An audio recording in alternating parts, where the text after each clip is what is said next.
नमस्कार दोस्तों, हम फिर हाजिर हैं कहानी के अगले भाग के साथ। जल्दी अपडेट पाने के लिए और हमसे जुड़े रहने के लिए डिस्क्रिप्शन में दिए गए टेलीग्राम लिंक पर क्लिक करें। अब आगे 451 डोंगशी ने शीशी की भरीकुटी का अनुकरण किया। भाग 2। गर्म दूध लिंक्यू की छाती पर फैल गया और दूधिया सफ़ेद तरल ने नीले कपड़े को दाग दिया, जिससे कुछ हद तक अस्त व्यस्त उपस्थिति पैदा हो गई। गर्म दूध का तापमान 90 डिग्री से ऊपर पहुंच गया था। अगर आज वह कोई आम इंसान होती तो उसकी छाती पर बेशक निशान पड़ जाते। ये चू जिन, स्पष्टतः उसके इरादे बुरे थे, या शायद वह मेरी परीक्षा लेना चाहती थी। यदि जुवानुवान शांगचेन इस चू जिन को एक अनमोल खजाने की तरह नहीं मान रही होती और इस समय उसकी इतनी रक्षा नहीं कर रही होती, तो लिंग क्यू के पास उसके अभिनय के साथ खेलने का अवकाश नहीं होता। चू जिन को उम्मीद नहीं थी कि लिंग क्यू ऐसी प्रतिक्रिया देगी। उसके अवलोकन से लिंग क्यू को बहुत गर्वित होना चाहिए था। ऐसी घटना का सामना करते हुए लिंग क्यू को गुस्से से उससे सवाल करना चाहिए था। वह कैसे चुप रह सकती थी और इस बात की चिंता भी कर सकती थी कि कहीं उसे जलन तो नहीं हुई। ये तो बहुत ही बेतुका था। चीजें उस दिशा में नहीं विकसित हुई जैसा चू जिन ने अनुमान लगाया था। ये लिंग क्यू, उसकी योजनाएं बहुत गहरी थीं। उसकी तुलना में मैं अभी भी बहुत पीछे हूँ। मैं ठीक हूँ, चू जिन ने बेपरवाही से एक हल्की सी मुस्कान के साथ अपने होठों को मोड़ते हुए कहा। आपके कपड़े गंदे हैं, मुझे अपना एक कपड़ा लाने दीजिए ताकि आप उसे बदल सकें। लिंग क्यू ने सीधे मना कर दिया। खुद को परेशान करने की कोई ज़रूरत नहीं है, मुझे वैसे भी वापस जाना चाहिए। तुम्हें फिर भी कपड़े बदल लेने चाहिए, चू जिन ने धीरे से जोर दिया। गीले कपड़ों में वापस जाना असुविधाजनक होगा। हम लगभग एक ही साइज के हैं, इसलिए मेरे कपड़े तुम्हें फिट आने चाहिए। या तुम्हें इस बात से कोई आपत्ति है कि ये कपड़े मैंने पहने हैं? लिंग क्यू हल्के से मुस्कुराया। चून की ऐसी बात है तो मैं आपकी उदारता को अस्वीकार नहीं करूंगा। चू जिन ने जवाब पाकर अलमारी का दरवाज़ा खोला और एक लाल पोशाक निकाली। ये पोशाक भाई जुवानुवान ने मेरे लिए खरीदी थी। मैंने इसे एक बार भी नहीं पहना है। आपको अपनी वापसी यात्रा के लिए इसी से काम चलाना होगा। अलमारी लाल रंग के कपड़ों से भरी हुई थी, अन्य कोई भी रंग दिखाई नहीं दे रहा था। वह जून हुआंग के पूरे जीवन को दोहराने की कोशिश कर रही है। यह पागलपन है। लिंग क्यू महाशक्तियों की दुनिया की सबसे सुंदरी के बारे में सोचे बिना नहीं रह सकी।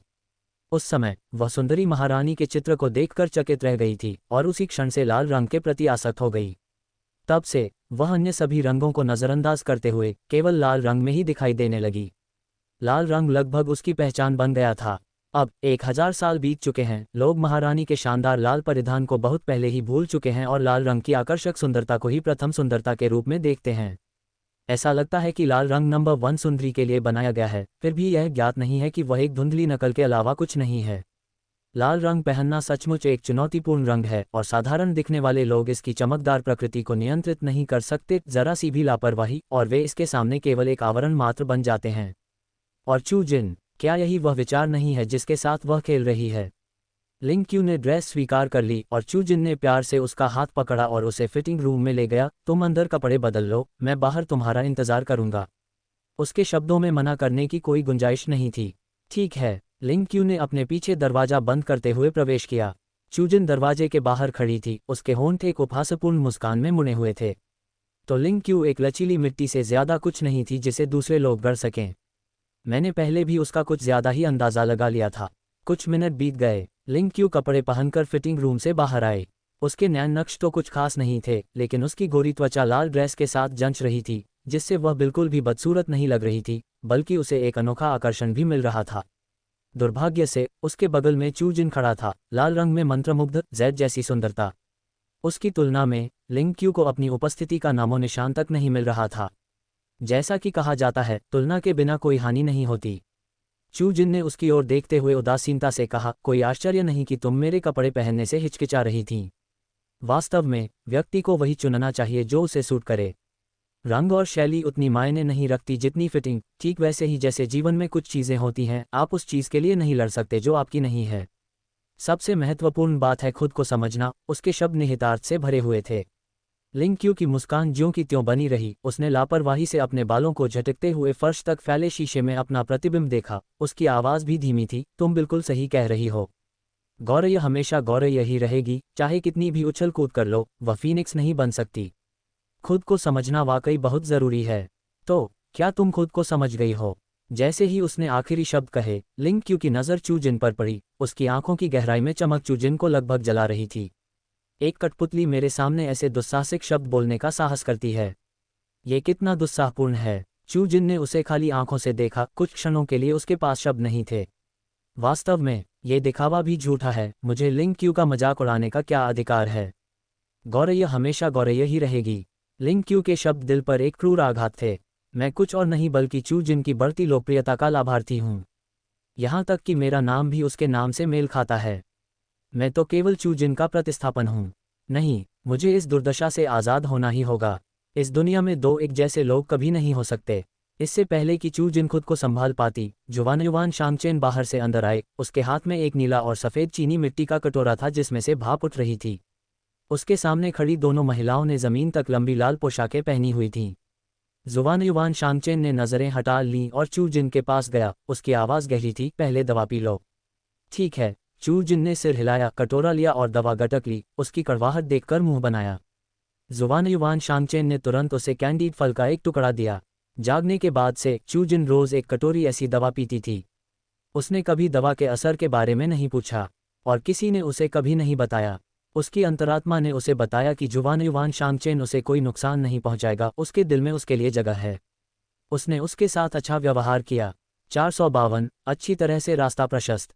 जुवानयुवान शांगचेन उसकी देखभाल करेगा, उसकी रक्षा करेगा और हर संभव तरीके से उसकी देखभाल करेगा। यहाँ तक कि उन्होंने उसकी सुंदरता को बहाल करने में भी मदद की। उसके चेहरे पर अब सर्जरी का कोई निशान नहीं था। यह इतना उत्तम था मानो ये प्राकृतिक हो। इसके अलावा उन्होंने कभी भी उनसे कोई मांग नहीं की, मैडम जी के विपरीत, जो किसी उद्देश्य के साथ उनके पास आती थीं। चू जिन के लिए जुवानयुवान शांगचेन उसके जीवन में प्रकाश की एक किरण की तरह थी, जो उसे उस दिशा में रोशन कर रही थी जिस पर उसे जाना चाहिए। वह रहस्यमयी, शक्तिशाली था और उसे वह सब कुछ दे सकता था जो वह चाहती थी। इसलिए उसे कसकर पकड़ना पड़ा। वह किसी को भी उसे ले जाने नहीं दे सकती थी, न ही वह किसी को अपनी स्थिति को खतरे में डालने की अनुमति दे सकती थी। लेकिन लिंग क्यू के आगमन से वह असहज महसूस करने लगी और संकट की भावना से भर गई। ये पहली बार था जब उसने जुवानयुवान शांगचेन के पास किसी अन्य महिला को देखा था। ये स्पष्ट था कि दोनों एक दूसरे को लंबे समय से जानते थे और वह लिंग क्यू की आंखों में एक विशेष नज़र देख सकती थी। यद्यपि लिंग क्यू के चेहरे की विशेषताएं आकर्षक नहीं थीं, फिर भी उसका असाधारण आचरण ध्यान आकर्षित करने वाला था। उनमें जो महान और सुरुचिपूर्ण गुण थे वे जन्मजात थे, जो अंदर से बाहर तक झलकते थे। इसलिए वह लिंग क्यू को भगाने के लिए उत्सुक थी, लेकिन जाहिर है उसने उसे कम करके आंका था। वह महिला पानी की तरह कोमल लग सकती थी, लेकिन वास्तव में उसने अपनी मुस्कुराहट के पीछे एक चाकू छुपाया था और उसकी आस्तीन में कई चालें छिपी थीं। वह बहुत अधीर थी। इस समय सबसे महत्वपूर्ण बात यह थी कि जुवानयुवान शांगचेन को मजबूती से पकड़कर रखा जाए, फिर चू जिन से छुटकारा पाने के लिए जुवानयुवान शांगचेन के हाथ का उपयोग करना। चू जिन के पूरी तरह से बाहर हो जाने पर ही वह चैन से रह सकती थी। इस बार वह किसी की स्थानापन्न नहीं थी, वह अपने लिए एक शानदार भविष्य बनाने के लिए दृढ़ थी।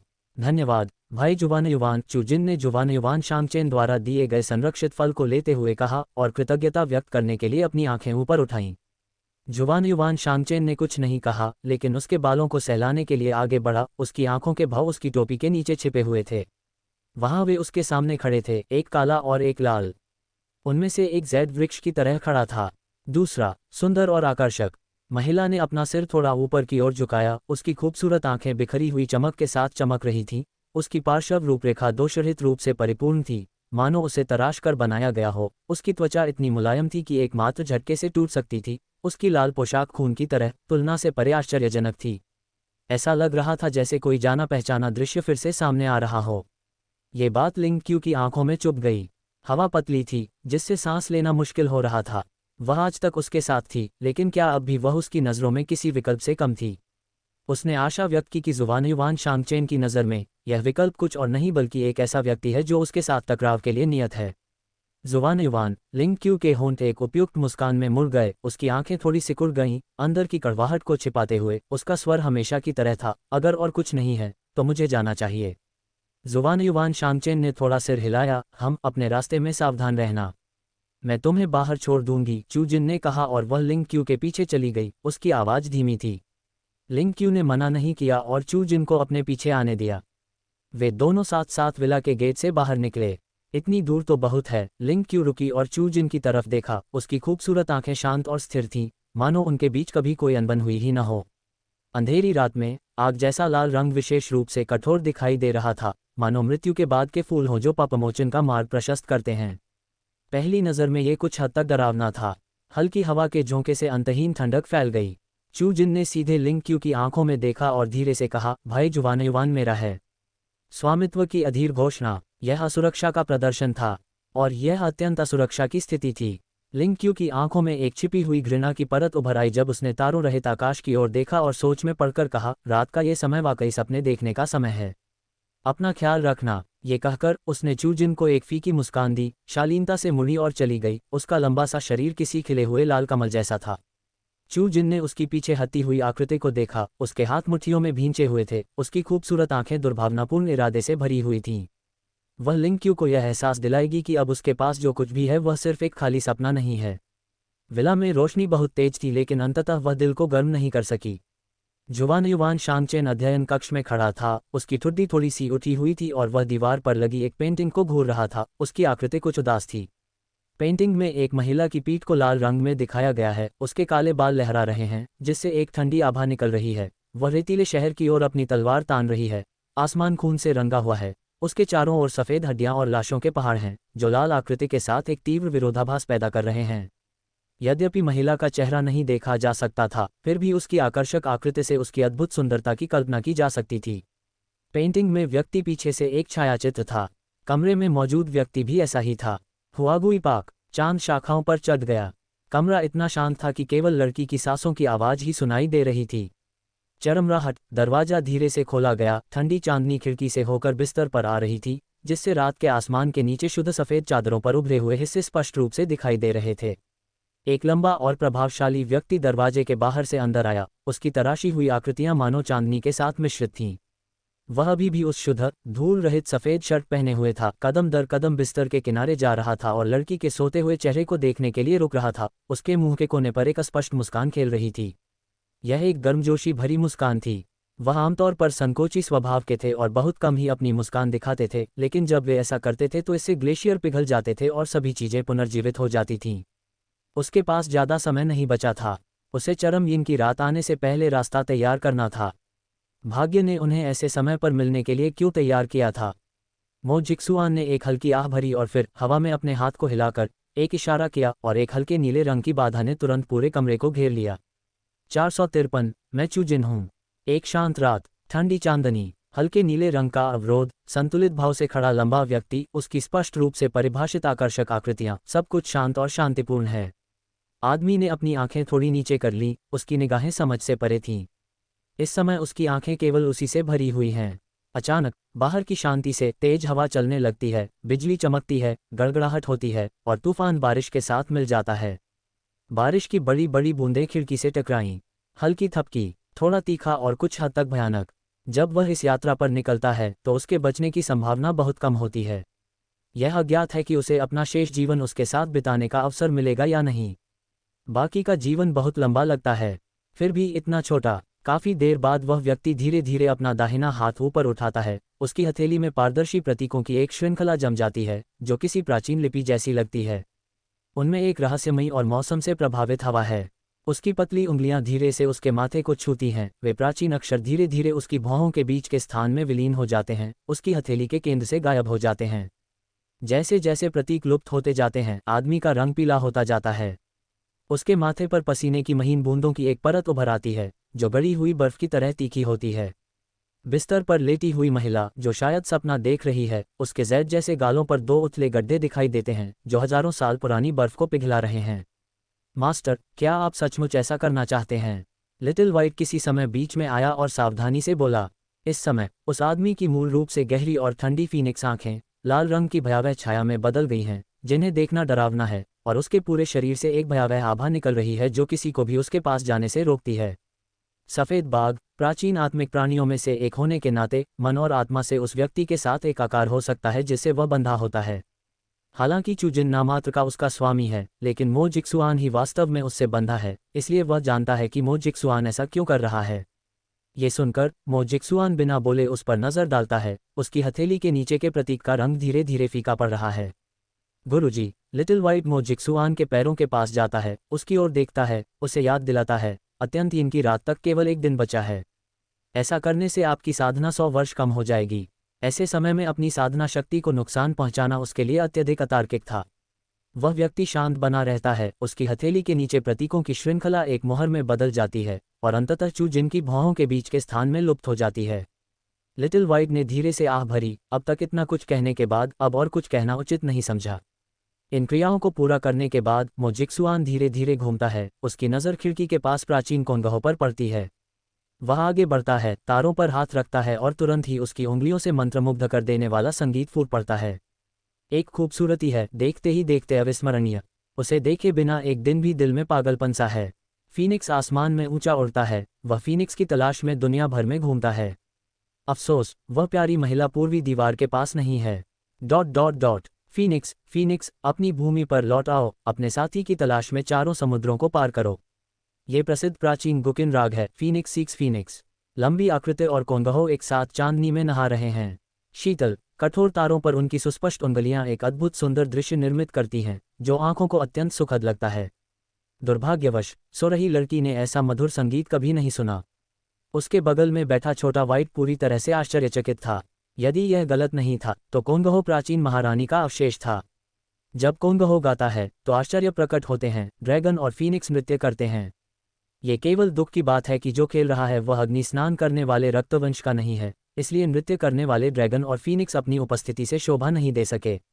इस विचार के साथ लिटिल वाइट की आंखों में अफसोस की झलक दिखाई देती है। ये रात बहुत छोटी है। उत्तम दिव्य संगीत उसके साथ सोता है। अगले दिन सुनहरी धूप पूरे देश में फैल जाती है और जब चू जिन जागता है तो सुबह के 9 बज चुके होते हैं। संभवतः यह उसके पुनर्जन्म के बाद से सबसे देर से उठने का समय है, क्योंकि कल रात वह बहुत गहरी नींद में सोई थी और उसे एक भी सपना नहीं आया था। सुबह सुबह उसे ताजगी और सहजता महसूस हो रही थी, मानो वह बदल गई हो। बिस्तर से उठते ही उसकी नज़र मिस्टर मो द्वारा छोड़ा गया एक नोट पर पड़ती है। नाश्ता डाइनिंग रूम में तैयार है। मैं 7 दिन में वापस आऊँगा, चिंता मत करो। उनकी लिखावट उनके चरित्र की तरह ही दृढ़ है, जो आदेश की तरह असंख्य लोगों को छूती है, इतनी शक्तिशाली कि कागज़ को भेद सकती है। जैसे वह स्वयं है, शांत, गंभीर और सतर्क। चू जिन कल्पना कर सकते हैं कि जब उन्होंने ये लिखा था तो उनकी आंखें नीचे झुकी हुई कैसी दिख रही थीं। विचारों में खोई हुई, उसका फ़ोन जल उठता है। चू जिन ने इसे उठाया, यह उनके संपादक का संदेश था। लिंगलोंग पासा, मिस, क्या आपने कल से डिंग डिंग साइट पर प्री सेल जारी रखी? चू जिन के होठों पर हल्की सी मुस्कान है, उनकी उंगलियां स्क्रीन पर नाच रही हैं। सुंदर परिदृश्यों का ब्रोकेड, मुझे देखने का मौका नहीं मिला है। इसके बारे में क्या? लिंगलोंग पासा, छवि। उत्साहित संपादक कोई शब्द नहीं लिख पाता, बल्कि 2 चित्र भेज देता है। पहला है डिंग डिंग साइट पर नई पुस्तक बिक्री रैंकिंग। नंबर 1 ब्रोकेड की तरह खिलता है। दूसरी छवि नई पुस्तक की बिक्री पूर्व संख्या दर्शाती है। प्री सेल शुरू हुए एक ही दिन हुआ है और आरक्षणों की संख्या 6 अंकों तक पहुंच गई है। चू जिन ने 2 मुस्कुराते चेहरों के साथ जवाब दिया। ये परिणाम अपेक्षित था। लिंगलोंग पासा, अरे सुंदरी, मैं गंभीर हूँ। इस लहर पर सवार होकर एक श्रृंखला शुरू करने के बारे में क्या ख्याल है? The return of the past की वर्तमान लोकप्रियता को देखते हुए एक नई श्रृंखला शुरू करना निश्चित रूप से साहित्यिक दुनिया में एक चमत्कार होगा।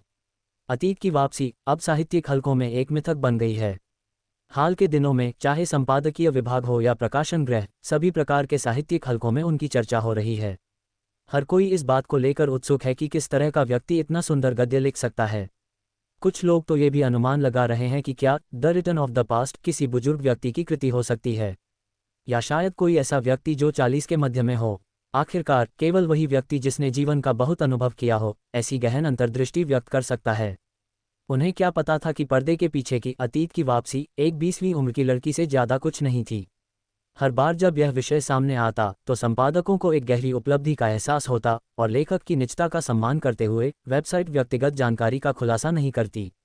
इसके अलावा कोई चीज़ जितनी ज़्यादा रहस्यमय होती है, लोग उतने ही ज़्यादा उसके लिए लालायित रहते हैं। जिनेक्सियू रिवरसाइड, फिलहाल मेरी ऐसी कोई योजना नहीं है। इस व्यस्त अवधि से बाहर आने के बाद हम इस बारे में बात करेंगे। लिंगलोंग डाइस, ठीक है, मैं तुम्हारा इंतज़ार करूँगा। ओह, वैसे जब सारी किताबें छप जाएं तो हम एक पुस्तक हस्ताक्षर समारोह क्यों न रखें? The return of the past की साहित्यिक प्रतिभा का उल्लेख नहीं किया जा सकता, लेकिन उस स्वर्ग विरोधी सुंदरता के साथ वह एक बड़े प्रशंसक आधार को भी आकर्षित कर सकती थी। एक पुस्तक हस्ताक्षर समारोह। चू जिन इन 3 शब्दों को पढ़कर गहरी सोच में डूब गया। उसके और लुयान के बीच अभी भी कड़ी टक्कर बाकी थी और हस्ताक्षर कार्यक्रम जरूरी था। यह आयोजन उसके लिए ही लाभदायक होगा। एक क्षण बाद उसने जवाब दिया, जरूर, आप इसे कब शेड्यूल करना चाहते हैं? लिंगलोंग डाइस, क्या आपने अभी अभी अपनी कॉलेज प्रवेश परीक्षाएं समाप्त की हैं? जिनक्सयू रिवरसाइड। हाँ, लिंगलोंग डाइस। फिर मैं मुख्य संपादक के साथ इस पर चर्चा करूंगा और जब आप विश्वविद्यालय में प्रवेश ले लेंगे तो हम इस पर बात कर सकते हैं। जिनक्सयू रिवरसाइड। ठीक है। लिंगलोंग डाइस, आप किस विश्वविद्यालय में आवेदन करने की योजना बना रहे हैं? जिनक्सयू रिवरसाइड, कैपिटल यूनिवर्सिटी। 4 साधारण शब्द, फिर भी उनसे उसका दृढ़ संकल्प और आत्मविश्वास प्रकट हुआ। यद्यपि वे एक स्क्रीन द्वारा अलग किए गए थे, फिर भी संपादक का दिल कांप उठा। कैपिटल यूनिवर्सिटी एक प्रसिद्ध वैश्विक संस्थान है जो अंतर्राष्ट्रीय स्तर पर शीर्ष 10 में स्थान प्राप्त करता है तथा इसमें प्रवेश पाने के लिए कई छात्र कड़ी मेहनत करते हैं। जो लोग कैपिटल यूनिवर्सिटी में प्रवेश पाने में सफल होते हैं वे वास्तव में सर्वश्रेष्ठ होते हैं। लिंगलोंग डाइस, जब आपके पास समय हो तो एक वीबो अकाउंट बनाना और सत्यापित कराना न भूलें। समय समय पर अपडेट पोस्ट करें, वर्तमान लोकप्रियता बनाए रखने के लिए अपने पाठकों के साथ बातचीत करें। जिनक्सयू रिवरसाइड। हाँ, समझ गया। मुझे अब जाना है, बाद में बात करेंगे। वह संदेश भेजने के बाद चू जिन ने वीचैट से लॉग आउट किया, अपनी अलमारी खोली, नए कपड़े पहने और वॉशरूम में फ्रेश होने चली गई। 15 मिनट बाद वह नीचे चली गई। खिड़की से सूर्य की रोशनी अंदर आ रही थी जिससे उसके चारों ओर एक सुनहरा प्रभामंडल बन गया था।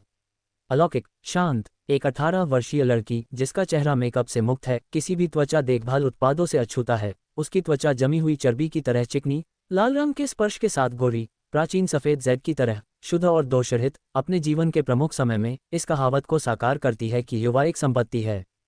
चाची झांग अभी अभी बाहर से अंदर आई थीं और जब उन्होंने लड़की को सीढ़ियों से उतरते देखा तो क्षण भर के लिए दंग रह गईं। मिस, आप ऊपर आ गईं। मालिक ने नाश्ता तैयार कर दिया है, मैं आपके लिए उसे गर्म करके लाती हूँ। मालिक के लिए सचमुच ये बहुत कठिन होगा कि वह हर दिन ऐसी सुंदरता को देखे और फिर भी खुद को नियंत्रण में रख सके। चू जिन ने थोड़ा सिर हिलाया। वैसे चाची झांग, घर पर केवल हम ही हैं, इसलिए आप मुझे बस जिन कह सकती हैं। उसकी आवाज़ नर्म थी लेकिन गर्म भी थी। आंटी झांग एक पल के लिए रुकी, फिर बोली, ठीक है। उनके चेहरे पर कुछ भावुक भाव थे।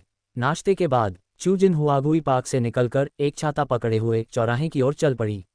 वह अभी चौराहे पर पहुंची ही थी। एक काले रंग की रोल्स रॉयस कार तेजी से आकर उसके सामने रुकी। तभी कार का दरवाज़ा खुला। एक अधेड़ उम्र का आदमी बाहर आया और मुस्कुराते हुए चू जिन के पास गया। युवती, क्या मैं पूछ सकता हूं कि क्या आप मास्टर चू को जानती हैं?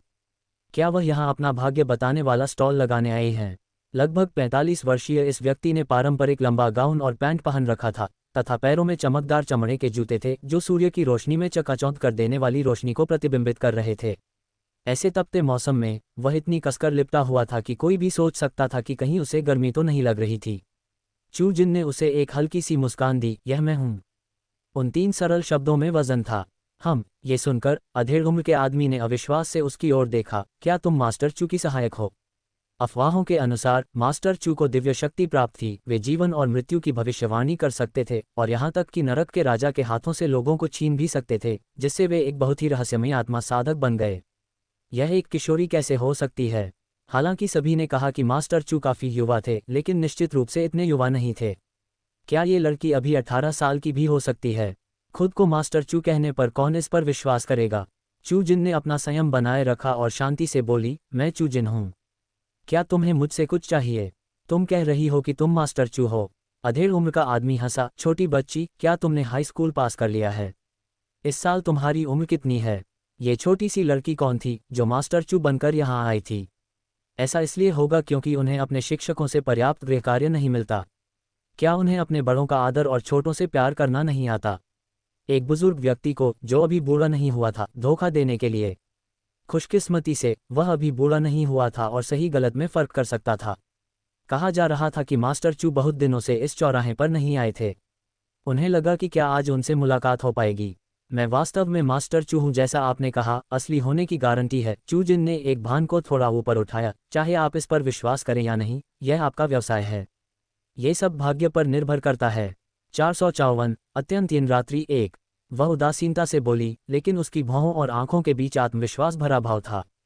वह उस अधेड़ उम्र के आदमी के सामने सीधी खड़ी थी और यद्यपि वह उससे बहुत छोटी और जवान थी, फिर भी वह कम प्रभावशाली नहीं लग रही थी। इसके विपरीत ऐसा लग रहा था कि वह आगे बढ़ रही है। जैसे ही दोनों आमने सामने हुए, चू जिन का रूप नियंत्रण में रहने वाली महिला से काफ़ी मिलता जुलता हो गया। उसके साफ सुथरे जैद जैसे चेहरे पर शायद ही कोई भाव दिखाई दे रहा था, फिर भी यह स्पष्ट रूप से एक ठंडी ठंडक दे रहा था। ये दिलचस्प होता जा रहा था। उन्होंने सांसारिक दुनिया में ऐसे दिलचस्प व्यक्ति से मिलने की उम्मीद नहीं की थी। शायद ही कोई उनकी प्रभावशाली आभा का सामना कर पाता था, और फिर भी उनकी प्रतिद्वंद्वी सिर्फ एक किशोरी लड़की थी। अधेड़ उम्र के आदमी ने हंसते हुए अपने बड़े धूप के चश्मे को हटाया और सीधे चू जिन की ओर देखा। युवती, केवल शब्द ही प्रमाण नहीं हैं। मुझे क्या विश्वास है कि आप मास्टर चू हैं। बोलते समय उसने चू जिन को बिना कोई निशान छोड़े नाप लिया। सुबह के 11 बज चुके थे। सूरज की रोशनी पत्तों से छनकर जमीन पर पड़ रही थी। गर्मी अपने चरम पर थी। फिर भी अधेड़ उम्र के आदमी ने देखा कि हालांकि सड़क के किनारे से गुजरने वाले सभी पसीने से तरबतर थे, उसके सामने खड़ी युवती अभी भी तरोताज़ा लग रही थी। उसके सफ़ेद माथे पर पसीने की एक बूंद भी नहीं दिख रही थी और उसने हाँफना भी नहीं था। उनका आचरण शुद्ध और जीवंत था। जाहिर है कि वह एक अच्छे परिवार से थी, जहां उनका पालन पोषण बहुत अच्छा हुआ था। सफ़ेद शर्ट और काली पेंसिल पैंट तथा फ्लैट जूते पहने हुए, यह एक साधारण पोशाक थी, फिर भी इसमें अभिजात्यता झलकती थी। उसके गले में एक लाल डोरी लटकी हुई थी, जिसका पेंडेंट उसके कपड़ों के भीतर छिपा हुआ था तथा उसकी प्रकृति का पता नहीं चल पा रहा था। अपने दाहिने हाथ में उसने तेल कागज से बनी एक छतरी पकड़ी हुई थी। छाते के हैंडल पर हरे रंग का जेड पेंडेंट लटका हुआ था, जो उत्कृष्ट श्रेणी का तथा चमकदार पारदर्शी था। ये स्पष्ट रूप से एक ऐसी वस्तु थी जो वर्षों पुरानी थी तथा बहुत ही विचित्र थी। चू जिन मुस्कुराई, भूमि स्टॉल पर बैठ गई और अपने सामने वाली सीट की ओर इशारा करते हुए बोली, कृपया बैठ जाए। मध्यम आयु वर्ग के व्यक्ति ने चारों ओर देखा। उसकी आंखों में थोड़ी देर के लिए तिरस्कार की झलक दिखाई दी, जो तुरंत गायब हो गई। फिर वह नीचे झुका और चू जिन के सामने बैठ गया। चू जिन ने सहजता से कहा, सर, आप आज दूसरों के लिए आए हैं। हालांकि यह एक प्रश्न था, उसने इसे एक घोषणात्मक वाक्य के लहजे में कहा। मेरे परिवार में एक बेटा भी किसी और के समान माना जाता है। अधेड़ उम्र के व्यक्ति ने प्रतिवाद किया, क्या वह भी किसी और के समान माना जाता है? चू जिन ने उसकी ओर देखने के लिए अपनी आंखें उठाईं और बिना किसी भाव के कहा, मेरी बेरुखी को माफ़ करें श्रीमान, यद्यपि आपका माथा भरा हुआ है और जबड़ा चौकोर है, आपकी नाक के पुल में एक उभरी हुई हड्डी है और आपके बच्चों का महल उथला है, जो एक ऐसे चेहरे को दर्शाता है जिसमें वंशजों की कमी है। तुम्हारा परिवार धनी है, 100 साल पुराने घराने में पैदा हुआ। लगभग एक दशक पहले तुम्हारे परिवार में कोई ऐसा व्यक्ति रहा होगा जिसने बहुत पुण्य अर्जित किया होगा। अगर वह व्यक्ति अभी जीवित होता तो तुम्हारे परिवार का रुतबा अब तक और भी ज्यादा बढ़ गया होता, लेकिन उद्धरण चिन्ह। चू जिन थोड़ा रुका, फिर बोला, लेकिन तुम एक धोखेबाज की बातों में आकर सही गलत का फर्क नहीं कर पा रहे हो। तुम्हारे कामों, तुम्हारे कहे शब्दों ने दूसरों को बहुत ठेस पहुंचाई है। उस समय तुम बिना कोई ढील दिए आगे बढ़ते रहे। अब पछतावे के लिए बहुत देर हो चुकी है। मुझे डर है कि तुम्हारे आने का इस अत्यंत पुण्यवान व्यक्ति से कुछ लेना देना है ना? उसकी आवाज़ न पीतुली थी, न तेज न धीमी। उसकी आवाज़ स्पष्ट और मधुर थी। उसके होठों पर हल्की सी मुस्कान थी। हर शब्द सटीक था। अधेड़ उम्र का आदमी अभी तक उसकी बातों से उबर नहीं पाया था और अभी भी वहीं खड़ा था, थोड़ा स्तब्ध। मूलतः वह आज यहाँ आने के लिए अनिच्छुक थे। साधारण दुनिया में आध्यात्मिक ऊर्जा बहुत कम थी, जो किसी भी सच्ची प्रतिभा या चमत्कार को पोषित करने में असमर्थ थी। उनमें से अधिकांश धोखेबाज और ठग थे। अन्यथा 4 क्षेत्रों में विभाजन नहीं होता। उनकी यहाँ उपस्थिति उचित थी। आंशिक रूप से वह अपनी भाभी को निराश नहीं करना चाहता था, क्योंकि वह मास्टर चू को सर्वशक्तिमान और अचूक मानती थी। दूसरी ओर वह ये जानने के लिए उत्सुक था कि क्या ये मास्टर चू वास्तव में उतना ही दिव्य है जितना दावा किया गया था, क्योंकि उसकी भाभी मूर्ख नहीं थी। जब तक आशा की कोई किरण थी, वह उसे जाने नहीं देता था। वह अपनी भाभी के परिवार को 1 दशक से अधिक समय से दिया गया कर्ज पूरी तरह से चुकाना चाहता था। अब ऐसा लग रहा था कि पहले उसने साधारण दुनिया को कम करके आंका था। एक आम आदमी महाशक्ति जगत के अध्यात्मवादियों से कहीं अधिक शक्तिशाली था। यह उनके विश्वदृष्टिकोण का पुनर्तः उलटफेर था। क्या ऐसा हो सकता है कि उनकी महाशक्ति दुनिया विलुप्त होने के कगार पर हो? चू जिन ने दराज से टैरो कार्ड निकाले, उन्हें जल्दी से फेंटा और मध्यम आयु वर्ग के व्यक्ति की ओर बढ़ाते हुए कहा, एक कार्ड निकालो। ठीक है, अधेड़ उम्र के उस आदमी ने जवाब दिया, जो खुद कोई आम इंसान नहीं था। वह जल्दी से संभला, टैरो कार्ड के पीछे बने रहस्यमयी तारा पैटर्न पर नजर डाली और सावधानी से एक चुनकर मेज पर रख दिया। इस समय चू जिन के प्रति उनके रवैये में महत्वपूर्ण परिवर्तन आया था, प्रारंभिक तिरस्कार से वर्तमान सम्मान तक। चू जिन ने कार्ड के चेहरे पर संक्षिप्त नजर डाली। उल्टा, तलवारों का तीसरा। कार्ड के सामने वाले हिस्से पर एक लाल दिल को 3 तलवारों ने छेद दिया है, जो एक प्रचंड तूफान की पृष्ठभूमि में स्थित है। दिल का रंग चटक लाल है, जो ईमानदारी का प्रतीक है, फिर भी यह उदास बादलों के साथ बिल्कुल विपरीत है। तलवारों का तीसरा भाग हानि, हृदय पीड़ा, दुख और पश्चाताप का संकेत देता है। यह आशाहीन कार्ड है। मुझे डर है कि अब उस व्यक्ति के पास जीवन जीने का कोई मौका नहीं है, जब तक कोई महत्वपूर्ण मोड़ न आ जाए। अन्यथा चू जिन को चुप देखकर मध्यम आयु वर्ग के व्यक्ति ने चिंतित होकर पूछा, आप क्या सोचते हैं गुरु? क्या मेरा भतीजा इस आपदा से सुरक्षित बच सकता है? हर संकट में एक नया संकट छिपा होता है, कठिनाई के भीतर और अधिक चुनौती छिपी होती है, कारण और प्रभाव के पैटर्न अंतहीन रूप से घूमते रहते हैं। चू जिन ने थोड़ी सी चिढ़ के साथ धीरे से आह भरी, आपने एक दशक पहले आज के बारे में क्यों नहीं सोचा? अधेड़ उम्र के आदमी ने भी आह भरी, मास्टर चू, मैं जानता हूं कि आपके पास अपार शक्तियां हैं। कोई न कोई रास्ता जरूर होगा जिससे आप मेरे भतीजे को बचा सकते हैं। आप मेरे साथ क्यों नहीं आते? चू जिन मना करने ही वाला था कि तभी बैंगनी वज्र के अंतरिक्ष में चमकती आंखों वाले जी ने कहा, जिन, तुम भी उसके साथ चलो। वह आदमी बहुत गुणी है और उसके पास बैंगनी क्यूई की एक प्रबल आभा है। अगर किसी अंधे भाग्य से हमें कोई मरा हुआ चूहा मिल जाए और तुम सचमुच उसे बचा लो तो ये बहुत पुण्य का काम होगा। तब तो स्वर्गीय दाव भी तुम पर कृपा कर सकते हैं। चू जिन ने अपनी भौं को थोड़ा ऊपर उठाया, और अगर हमें मरा हुआ चूहा न मिले तो क्या होगा? उद्धरण चिन्ह ... उद्धरण चिन्ह। जी ने कुछ अवाक होकर कहा, जिन, सचमुच तुम्हारा रोमांस कम होता जा रहा है। अगर हम ऐसा न भी करें तो भी ऐसा नहीं है कि तुम्हें कुछ खोना पड़ेगा। ज्यादा से ज्यादा तुम एक दोपहर बर्बाद कर दोगे। लेकिन दूसरी तरफ अगर हम ऐसा करें तो क्या होगा? यही तो स्वर्गीय दाव है जिसकी हम बात कर रहे हैं, सर्वशक्तिमान स्वर्गीय दाव। स्वर्गीय दाव। ये वाक्यांश सुनते ही स्वर्गीय दाव की प्रतिक्रिया शब्द अचानक चू जिन के दिमाग में आ गए। उसका चेहरा तुरंत ठंडा पड़ गया, बर्फ की तरह ठंडा। अपने मेजबान के मूड में बदलाव महसूस करते हुए जी ने अवचेतन रूप से अपनी गर्दन सिकोड़ ली। उसकी आवाज़ धीमी होती गई, जिन, अगर आप नहीं जाना चाहते हैं तो चलो नहीं। स्वर्गीय दाव, और वह सब सिर्फ एक पाद है। ये जिन बहुत भयानक था, लेकिन अगले ही पल चू जिन के हाव भाव सामान्य हो गए, मानो जो कुछ अभी अभी हुआ था वह महज एक भ्रम था। उसने अधेड़ उम्र के आदमी की तरफ देखा और मंद मंद मुस्कुराया, ऐसी स्थिति में मैं तुम्हारे साथ चलूंगा। लेकिन एक बात साफ कर दूं, मैं तुम्हारे भतीजे को बचा पाऊंगा इसकी मैं गारंटी नहीं दे सकता। मैं अपनी तरफ से पूरी कोशिश करूंगा।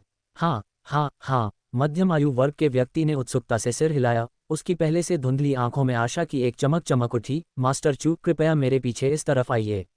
मध्यम आयु वर्ग का आदमी खड़ा हुआ और चू जिन के लिए कार का पिछला दरवाजा खोला। चू जिन ने टैरो कार्ड्स को अपने बैग में रखा, एक हाथ में छाता और दूसरे में बैग थामे, और कार में झुक गया। फिर अधेड़ उम्र का आदमी ड्राइवर की सीट पर बैठ गया।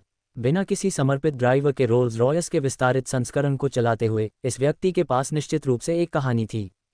चू जिन ने खिड़की के बाहर तेजी से गुजरते दृश्य को देखा। उसकी भौहें थोड़ी ऊपर उठी हुई थीं। राजधानी शहर में दोपहर के समय यातायात हमेशा की तरह भीड़भाड़ वाला था। इस दौरान मो परिवार के निवास पर मो परिवार की कुलमाता प्रार्थना कक्ष में घुटनों के बल बैठी थीं और अपने सादे लिनन के वस्त्र में लकड़ी की मछली पर श्रद्धापूर्वक प्रहार कर रही थीं। वस्त्र पर किसी भी प्रकार का आभूषण नहीं था, जो कि तपस्या की प्रतिमूर्ति थी। वह अपनी सामान्य भव्य रूप से सुसज्जित छवि से बिल्कुल विपरीत थी। मौकिंगी धूपदान में अगरबत्ती डाल रही थी।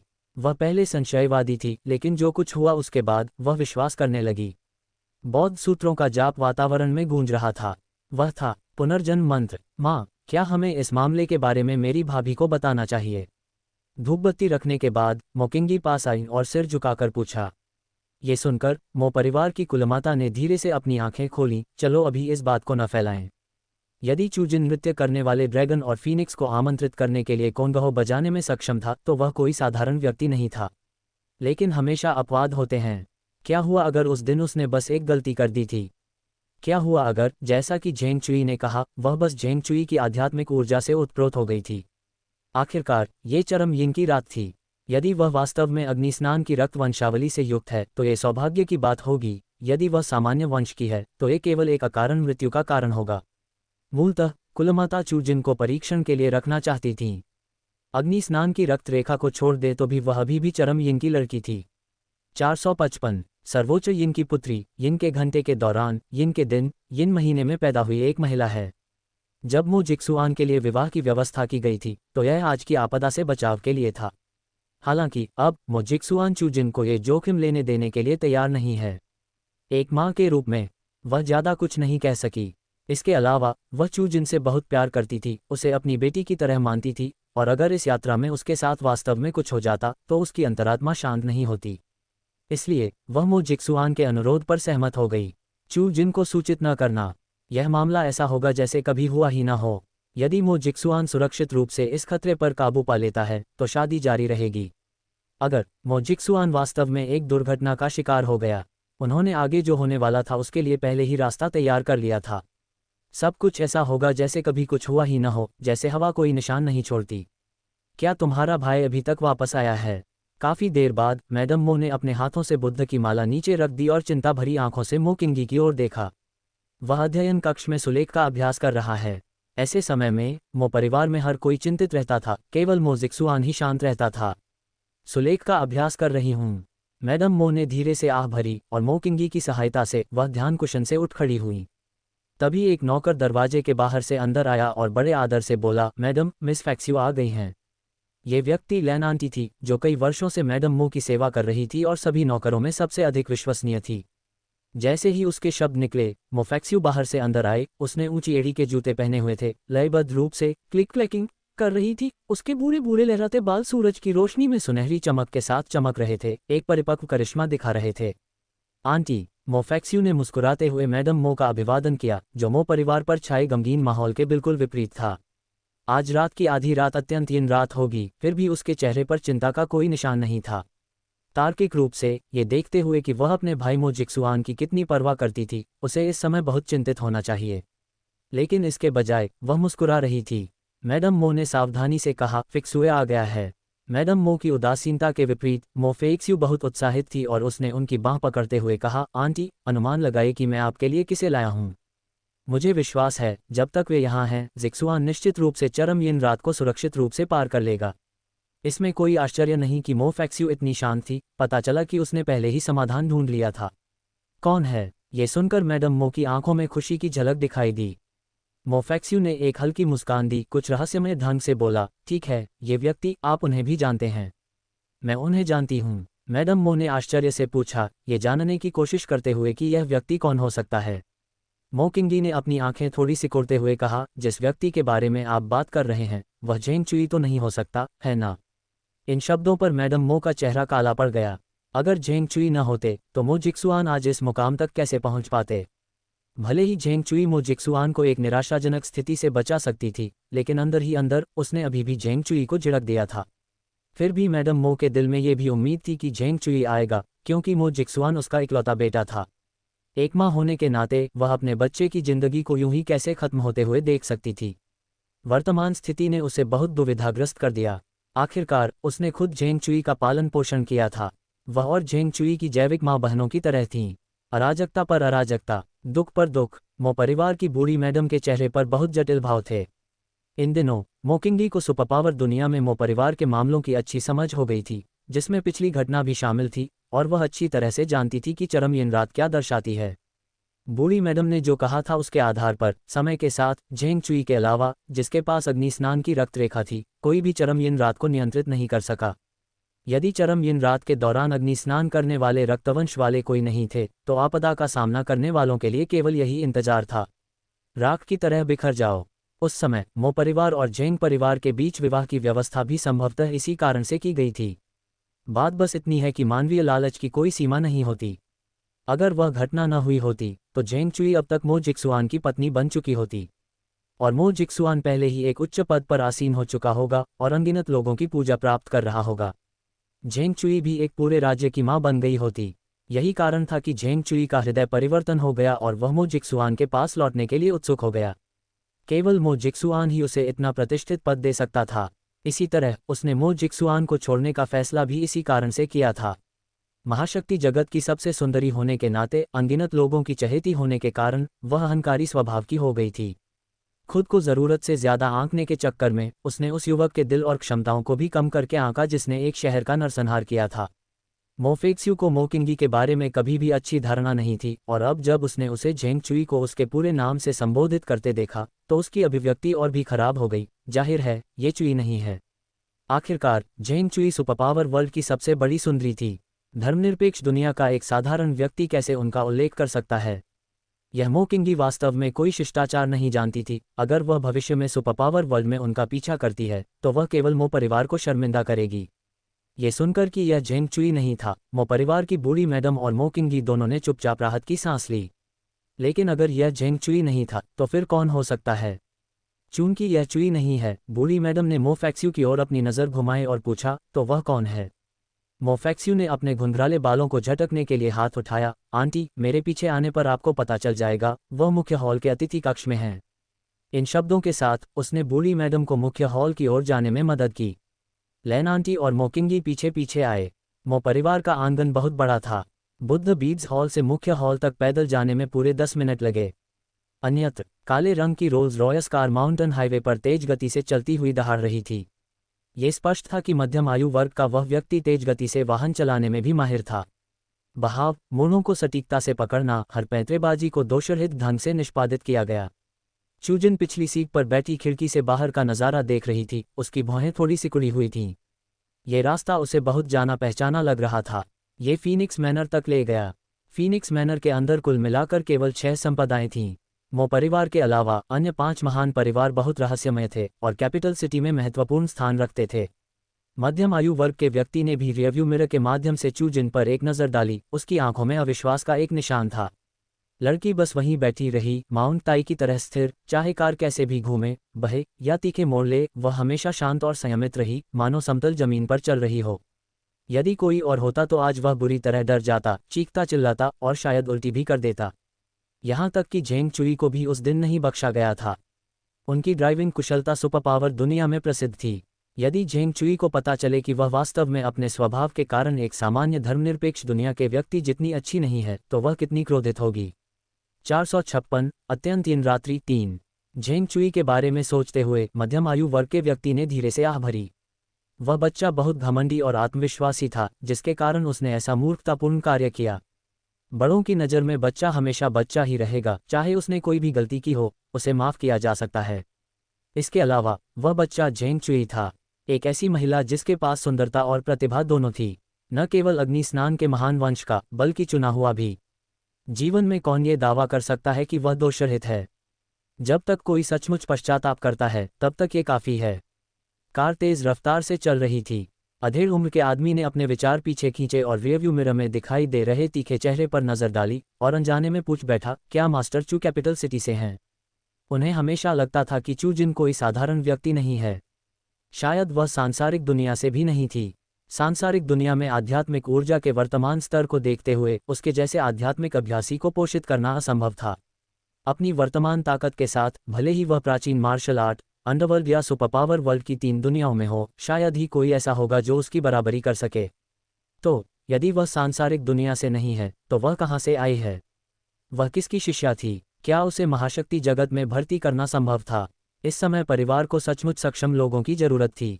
चू जिन ने उदासीनता से उत्तर दिया, हाँ। तो मास्टर चू कई वर्षों तक राजधानी शहर में रहे होंगे, है ना? मध्यम आयु वर्ग के व्यक्ति ने पूछना जारी रखा। हानिरहित प्रश्न होने के कारण चू जिन ने सच्चाई से उत्तर दिया, मैं बचपन से ही कैपिटल सिटी में पला बड़ा हूँ और 18 साल हो चुके हैं। ओह, मध्यम आयु वर्ग के व्यक्ति ने सोच विचार कर सिर हिलाया, फिर बोला, तो फिर आपके पिता भी सचमुच राजधानी के ही व्यक्ति होंगे। एक साधारण व्यक्ति के पास स्वाभाविक रूप से आध्यात्मिक शक्ति नहीं होती, या तो किसी को प्रवेश द्वार से होकर ले जाया जाता है या ये शक्ति उसे माता पिता से विरासत में मिलती है। तार्किक रूप से कहें तो 18 साल की लड़की में इतनी प्रबल आध्यात्मिक शक्ति नहीं होनी चाहिए।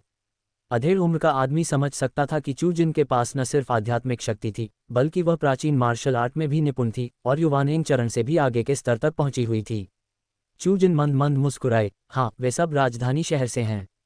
बोलने के बाद उसने पलटवार किया, आपके लहजे को सुनकर, सर, आपको राजधानी शहर का व्यक्ति नहीं होना चाहिए, है ना? ये सुनकर अधेड़ उम्र के व्यक्ति की आंखों में अविश्वास की एक झलक उभरी और वह क्षण भर में गायब हो गई। उसके माता पिता दोनों ही कैपिटल सिटी में पैदा हुए थे और वे 1 दर्जन से अधिक वर्षों से या उससे भी अधिक समय से कैपिटल सिटी में रह रहे थे। ये बहुत ही अतार्किक था। अगर उसके माता पिता साधारण लोग थे, तो उन्होंने ऐसी उत्कृष्ट बेटी को कैसे जन्म दिया? भले ही उसके माता पिता साधारण लोग न हों, इतने लंबे समय से सांसारिक दुनिया में रहते हुए उनकी आध्यात्मिक शक्ति धीरे धीरे क्षीण होती चली गई, जब तक कि वह पूरी तरह से गायब नहीं हो गई। अपने ही बच्चे को प्रतिभाशाली बनाने के प्रशिक्षण की तो बात ही छोड़ दीजिए। यहाँ तक कि महाशक्ति जगत में भी 18 वर्ष का बच्चा संभवतः इतनी गहन आध्यात्मिक शक्ति प्राप्त नहीं कर सकता। प्राचीन मार्शल आर्ट में युवानेंग चरण तक पहुंचना तो दूर की बात है। ये बस एक असामान्य अस्तित्व था।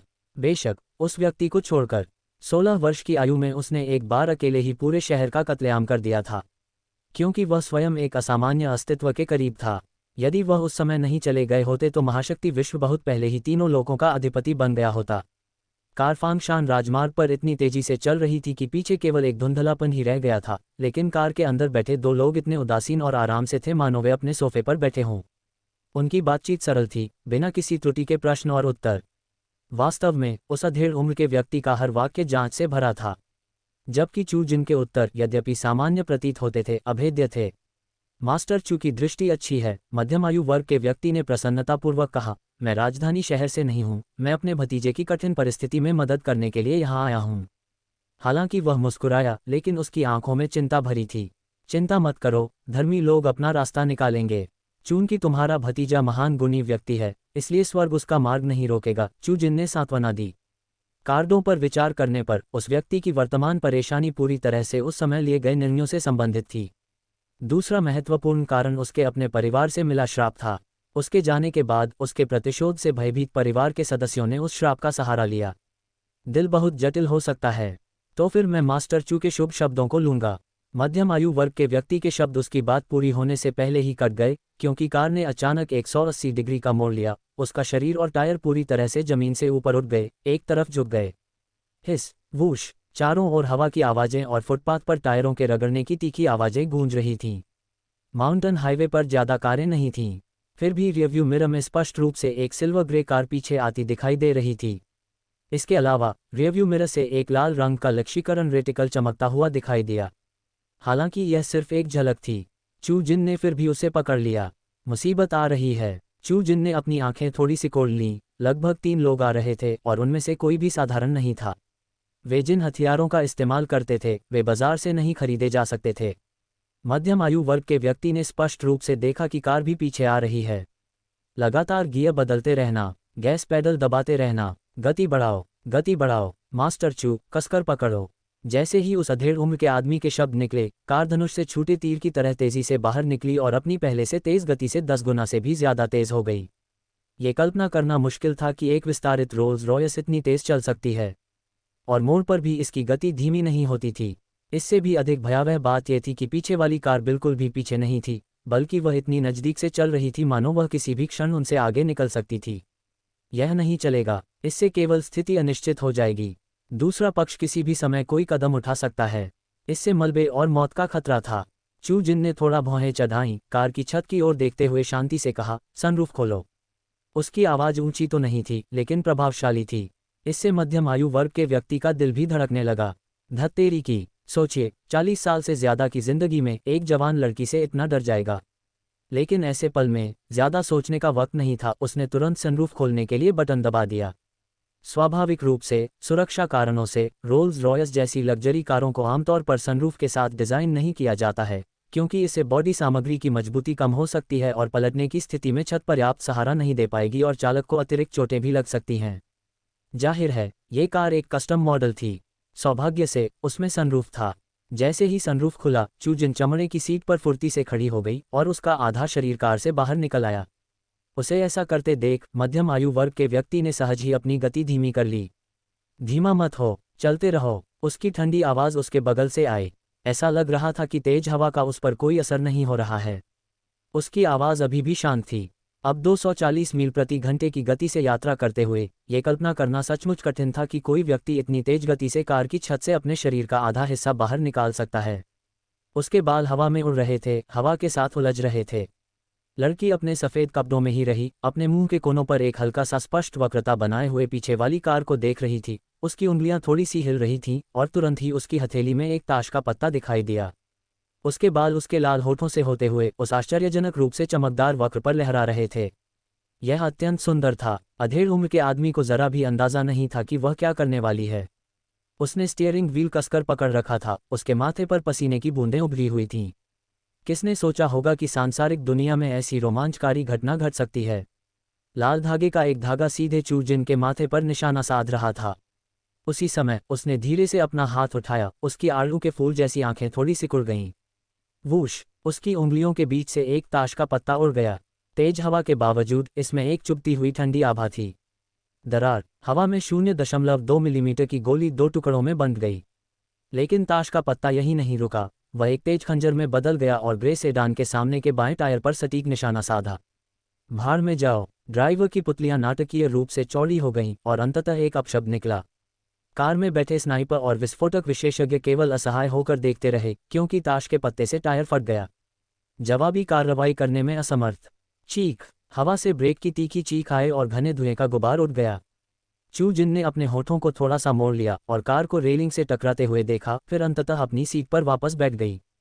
कार में बैठे 3 लोग हताश होकर बाहर निकले। उनमें से एक ने भागती हुई काली कार को अपनी संकुचित बाज जैसी आंखों से देखते हुए कहा, मैडम जीव को सूचित करें, बैकअप का अनुरोध है। उसके पीछे एक चश्माधारी युवक ने जल्दी से अपना फ़ोन निकाल लिया। एक अन्य व्यक्ति कार के सामने की ओर मुड़ा, नीचे झुका और अपनी नज़र बाएं पहिए के आर्च की ओर घुमाई, सटीक रूप से कहें तो ताश के पत्ते पर। उसने हाथ बढ़ाकर ताश का पत्ता निकाला। उसके मुंह के कोने पर एक कलसा बन गया। दिलचस्प। उसकी काली आंखों में एक गहरी रोशनी चमक उठी।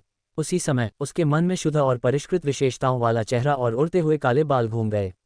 उन्होंने यह उम्मीद नहीं की थी कि हुआ राष्ट्र की सांसारिक दुनिया में उन्हें ऐसे प्रतिद्वंद्वी का सामना करना पड़ेगा। दिलचस्प। 456 अत्यंत रात्रि 4 पहला अद्यतन। उस आदमी ने ताश को हाथ में पकड़ लिया और उसे ध्यान से देखने लगा। एक बहुत ही साधारण क्लब जैक। टायर इतने फट गए थे कि उनकी मरम्मत करना संभव नहीं था, फिर भी वह कार बरकरार रहा। यदि किसी ने इसे अपनी आंखों से न देखा होता तो कौन विश्वास कर सकता था कि इतने छोटे से ताश के पत्ते में इतनी शक्ति हो सकती है। इसके अलावा ये घटना बहुत तेज हवाओं में घटी। एक सामान्य व्यक्ति को तो खड़े होने में भी कठिनाई होगी। साधारण लोगों की तो बात ही छोड़िए, यहाँ तक कि जो लोग साधना करते हैं वे भी उन परिस्थितियों में शांत नहीं रह पाते। लेकिन उसने ऐसा किया। इसमें कोई आश्चर्य नहीं कि झेंग चुई ने उससे छुटकारा पाने के लिए बहुत कुछ किया। झेंग चुई के लिए यह व्यक्ति वास्तव में एक गंभीर खतरा था। बहुत समय बाद उसे ऐसे दुर्जय प्रतिद्वंद्वी का सामना करना पड़ा था। सूर्य की रोशनी में काले रंग के क्लब जैक से हल्की चमक निकल रही थी। साधारण किंतु रहस्यमय, कम महत्व दिया गया फिर भी चकाचौंध भरा। आदमी ने अपनी भयावह आंखें थोड़ी ऊपर उठाईं। उसके मुंह के कोने पर एक चंचल वक्र बन गया। उसने पहले भी चू जिन की जांच की थी। अभिलेखों से पता चला कि 3 पीढ़ियों तक उनका परिवार साधारण था तथा उनकी रक्तरेखा निम्न श्रेणी की थी। उसके माता पिता साधारण व्यापारी थे। तार्किक रूप से ऐसे परिवार को आध्यात्मिक शक्ति वाले व्यक्ति को जन्म नहीं देना चाहिए। फिर भी चू जिन के पास न केवल आध्यात्मिक शक्ति थी बल्कि उसकी प्रतिभा भी असाधारण रूप से उच्च थी। ये कुछ हद तक तर्क से परे था। माउंटेन हाईवे पर एक घातक मोड़ के बाद लंबी रोल्स रॉयस बिना किसी निशान के गायब हो गई। असफल। एक अन्य विला में लाल वस्त्र पहने एक महिला जो आराम से एक चाइज लाउंज पर बैठी थी, अपने अधीनस्थ की रिपोर्ट सुनकर अचानक उठ बैठी। उसकी सुंदर विलो के आकार की आंखें खतरनाक रूप से सिकुड़ गईं। ऐसा प्रतीत होता है कि उसने चू जिन को कम आंका था। उसने मो जिक्सुआन की अनुपस्थिति में चरम यीन की रात का फायदा उठाकर चू जिन को खत्म करने का इरादा किया था। लेकिन उसने यह उम्मीद नहीं की थी कि हारून के व्यक्तिगत रूप से कार्रवाई करने के बावजूद यह मिशन विफल हो जाएगा। क्या ऐसा हो सकता है कि मो जिक्सुआन के अलावा चू जिन को अन्य दुर्जय व्यक्तियों का समर्थन प्राप्त था? चू जिन तो बस एक आम इंसान थी, ऐसी कुशलताएं रखने में असमर्थ। तो मो जिक्सुआन के अलावा उसके पीछे कौन खड़ा हो सकता है? झेंग चुई फर्श से छत तक की खिड़की तक गया और बाहर का दृश्य देखने लगा। अचानक काले कपड़े पहने एक व्यक्ति की छवि उसके दिमाग में कौंधी। एक काला ट्रेंच कोट, एक काली टोपी, दृढ़ जबड़े, लंबा और सीधा कद, जैसे कोई काला लाइकोरिस मनुष्यों के बीच घूम रहा हो, रहस्यमय और शक्तिशाली। क्या इस ऑपरेशन की असफलता का संबंध काले कपड़े पहने उस रहस्यमय व्यक्ति से था? काले कपड़े वाले आदमी के बारे में सोचते हुए झेंग चुई की अभिव्यक्ति और भी अधिक गंभीर हो गई। मो जिक्सुआन के अलावा वह एकमात्र व्यक्ति था जिसने उसे गंभीरता से नहीं लिया। उसने उसकी गरिमा को भी कुचल दिया। चू जिन का उसके साथ क्या रिश्ता था? वह चू जिन की मदद क्यों करेगा? सुंदरता के मामले में वह किसी भी तरह से चू जिन से कम नहीं थी। रक्तवंश के संदर्भ में वह चू जिन से हजारों गुना अधिक महान थी। जहां तक हैसियत की बात है, उसकी तुलना चू जिन से करना चांद की तुलना कीचड़ से करने जैसा था। वह चांद थी, चू जिन कीचड़ था। कीचड़ से तुलना करने लायक भी नहीं। धर्मनिरपेक्ष दुनिया में चू जिन एक प्रसिद्ध बर्बादी के अलावा कुछ नहीं था। ये लोग अंधे ही होंगे जो इतनी बर्बादी के पीछे खड़े हैं। यदि चू जिन न होती तो ये सारे सम्मान उसके होते। लाल आस्तीन के नीचे छिपे हाथ और भी कस गए। आरोन अब कहाँ है? झेंग चुई ने काफी देर बाद आखिरकार कहा। उसका स्वर अभी भी सौम्य था। उसके पीछे खड़ी महिला ने पीछे हटते हुए संकोच से उत्तर दिया, श्री आरोन अभी भी माउंटेन हाईवे पर हैं। वाहन पर हमला हुआ है और उसे सामान्य रूप से नहीं चलाया जा सकता। वे सहायता का इंतजार कर रहे हैं। वह महिला झेंग चुई के तरीकों से परिचित थी। उसका चेहरा जितना सुंदर था, उसका दिल उतना ही निर्दयी था। तथाकथित सुंदरता भी जहरीली हो सकती है, ठीक इसी तरह। झेंग चुई ने ठंडे स्वर में कहा, बेकार। उसी समय उसने खिड़की से कैंची उठाई और आराम से एक फलते फूलते गुलाब के पौधे को काटना शुरू कर दिया। लाल गुलाब चमकते हुए खिल रहे थे, अप्रत्याशित रूप से लाल आकृति के साथ विलय। दरअसल ऐसा कहा जाता है कि कोई भी फूल किसी महिला की सुंदरता का मुकाबला नहीं कर सकता। महिला लगभग विस्मय से देखती रह गई। ये पहली बार था जब उसे एहसास हुआ कि दुनिया में इतनी अद्भुत सुंदरता मौजूद हो सकती है। इसमें कोई आश्चर्य नहीं कि मिस्टर जियांग उसके लिए पागल होने को तैयार थे। यदि वह श्री जियांग होती तो वह भी निश्चित रूप से जाल में फंस जाती। झेंग चुई ने गुलाब की शाखाओं और पत्तियों की सुंदर छटाई की। उसके होठों के कोने पर एक ठंडी मुस्कान तैर रही थी जो उसके शानदार चेहरे के साथ बिल्कुल विपरीत थी। अचानक कैंची पूरी तरह खिले हुए गुलाब पर चली गई। स्निप, हाथ हिलाने पर फूल गिर गया। लाल गुलाब लकड़ी के फर्श पर गिर गया, उसकी पंखुड़ियां हर जगह बिखर गईं। ये देखकर महिला अंदर ही अंदर से हर उठी। उसे डर लगा कि एक गलत कदम से उसका भी अंत उस गुलाब की तरह हो सकता है। उसकी पीठ समर्पण में और भी झुक गई। मुझे फ़ोन दो। झेंग चुई ने कैंची एक तरफ फेंक दी और अपने पतले हाथ से फ़ोन की ओर बढ़ाया। उसका चेहरा पहले से भी ज्यादा काला पड़ गया था। महिला चौंक गई, फिर उसने अपनी जेब से फ़ोन निकालकर उसे दे दिया। झेंग चुई ने फ़ोन लिया और एक नंबर डायल किया। उसकी नज़रें नीचे थीं। बीप, कुछ ही सेकंड में कॉल का उत्तर दिया गया। चुचू, दूसरी ओर से एक चुंबकीय आवाज आई जो प्रेमियों के बीच होने वाली फुसफुसाहट की तरह दिलचस्प अंतरंगता से सराबोर थी। आरोन, झेंग चुई ने शांत स्वर में कहा, तुम सचमुच एक बेकार आदमी हो। हारून की तुलना में झेंग चुई का रवैया केवल भयावह ही कहा जा सकता है। 458 अत्यंत रात्रि 5 दूसरा अद्यतन। लेकिन आरोन को जरा भी परवाह नहीं थी। एक हाथ में फ़ोन पकड़े और दूसरे हाथ से दिल थामे हुए उसने कहा, चुई, ऐसे शब्द वाकई मेरा दिल तोड़ देते हैं। जैसे ही मैंने तुम्हारा संदेश देखा मैं तुरंत हुआ राष्ट्र वापस भाग गया। मैं तुम्हारे लिए अपनी जान दे सकता हूँ, अपना खून बहा सकता हूँ। तुम मेरे बारे में ऐसा कैसे कह सकते हो? झेंग चुई ने मुंह सिकोड़ते हुए जवाब दिया, अगर आप एक साधारण व्यक्ति से भी नहीं निपट सकते तो आप जगह की बर्बादी नहीं तो और क्या हैं? चुई, आरोन ने मुस्कुराते हुए आधे मजाकिया और आधे गंभीर स्वर में कहा, क्या मैं सचमुच तुम्हारे दिल में इतना बेकार हूँ? मुझे पता है कि मैं मोजिक्सुआन से तुलना नहीं कर सकता, लेकिन क्या मैं सचमुच इतना बुरा हूँ? सुंदरता पर विजय प्राप्त की जा सकती है। हारून झेंग चुई को पसंद करता था, इसलिए वह उसे जीतने के हर मुमकिन तरीके के बारे में सोचता था। जैसा कि कहावत है, अगर मैं एक चपरासी के नीचे मर भी जाऊं तो भी मैं एक रोमांटिक भूत ही रहूंगा। समय के साथ यहाँ तक कि खुद एरन को भी ये पता नहीं चला कि वह जो महसूस कर रहा था वह प्यार था या सिर्फ स्नेह।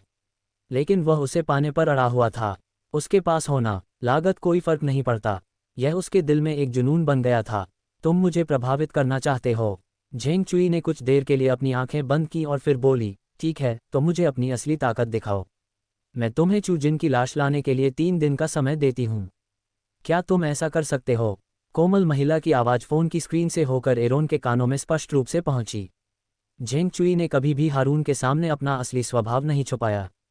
फिर भी यह उसका यही पहलू था जिसके कारण एरोन स्वयं को इससे मुक्त नहीं कर सका। क्योंकि वह और झेंग चुई दोनों एक ही तरह के लोग थे, निर्दयी और खून खराबे से पैदा हुए। हारून ने हल्की हंसी हंसी, उसकी अभिव्यक्ति गंभीर थी और उसने कहा, चुई, मैं तुम्हें देखना चाहता हूँ। ये सुनकर झेंग चुई भी हंस पड़ा और ठंडे स्वर में बोला, तुम मुझे देखना चाहते हो? क्या तुम सोचते हो कि तुम इसके लायक हो? चुई, 3 साल हो गए हैं और तुम अभी भी इतने निर्दयी हो। एरन की आवाज़ कुछ उदास लग रही थी। और क्या ये सिर्फ इसलिए नहीं था क्योंकि वह इस ठंडी और निर्दयी लड़की से प्यार करता था? अन्य महिलाओं की तुलना में झेंग चुई न केवल सुंदर थी बल्कि वास्तविक भी थी। हालांकि वह जानता था कि वह केवल उसका इस्तेमाल कर रही है, फिर भी वह उसे अपना जीवन और भाग्य सहित सब कुछ देने को तैयार था। और झेंग चुई, उसने इस बात को समझ लिया था। यदि कोई मूर्ख उसे सब कुछ देने को तैयार हो तो वह निश्चित रूप से ऐसे संसाधनों को बर्बाद नहीं करेगी। बस, झेंग चुई ने आगे कहा, ज्यादा बातें करना बेकार है। जब तक तुम चू जिन की लाश लेकर मुझसे मिलने नहीं आओगे, हम फिर कभी नहीं मिलेंगे। उसके शब्द अत्यंत निर्णायक थे, उनमें मजाक का कोई संकेत नहीं था।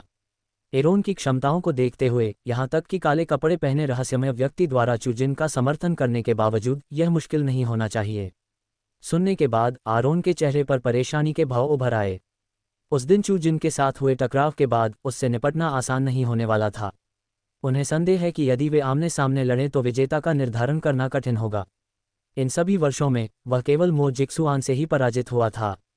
और अब वहां चू जिन था, वह भी एक महिला। अपने जीवन में पहली बार आरोन किसी महिला से हारा था। वह अनुभूति अवर्णनीय थी, आंशिक रूप से रोमांचकारी और आंशिक रूप से घबराहट पैदा करने वाला। वह पुनः युद्ध में उसका सामना करने के लिए उत्सुक था, फिर भी असफलता का डर था, और अनायास ही उसके चेहरे की छवि, जो मानो जैद से तराशी गई हो, उसके मन में उभर आई।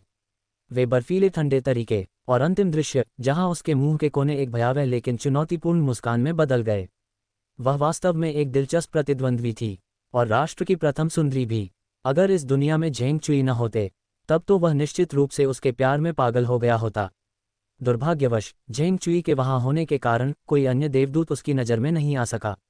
उसके लिए झेंग चुई को छोड़कर दुनिया की सभी महिलाएं बिस्तर गर्म करने और वासना को संतुष्ट करने के उपकरण के अलावा कुछ नहीं थीं। लालच, स्वार्थ, अवसरवादिता, कल्पनाएं, घमंड, ईर्ष्या, ये उनके लेबल थे। लाखों महिलाएं एक झेंग चुई से तुलना नहीं कर सकतीं। इस पर विचार करने के बाद हारून ने कहा, हमें इसके लिए एक दीर्घकालिक योजना की आवश्यकता है। चू जिन कोई साधारण व्यक्ति नहीं है। मैंने पहले उसे गलत समझा था। चुई, अगर तुम्हें मुझ पर भरोसा है तो पहले मुझसे मिलो। मैं अपनी जान की गारंटी देता हूं और अगली बार मैं तुम्हें निराश नहीं करूंगा। 1 मिनट तक लाइन के दूसरे छोर पर सन्नाटा छा गया। क्या आप सचमुच मुझसे इतना मिलना चाहते हैं? बेशक चुई, तुम मेरे जीवन का प्यार हो।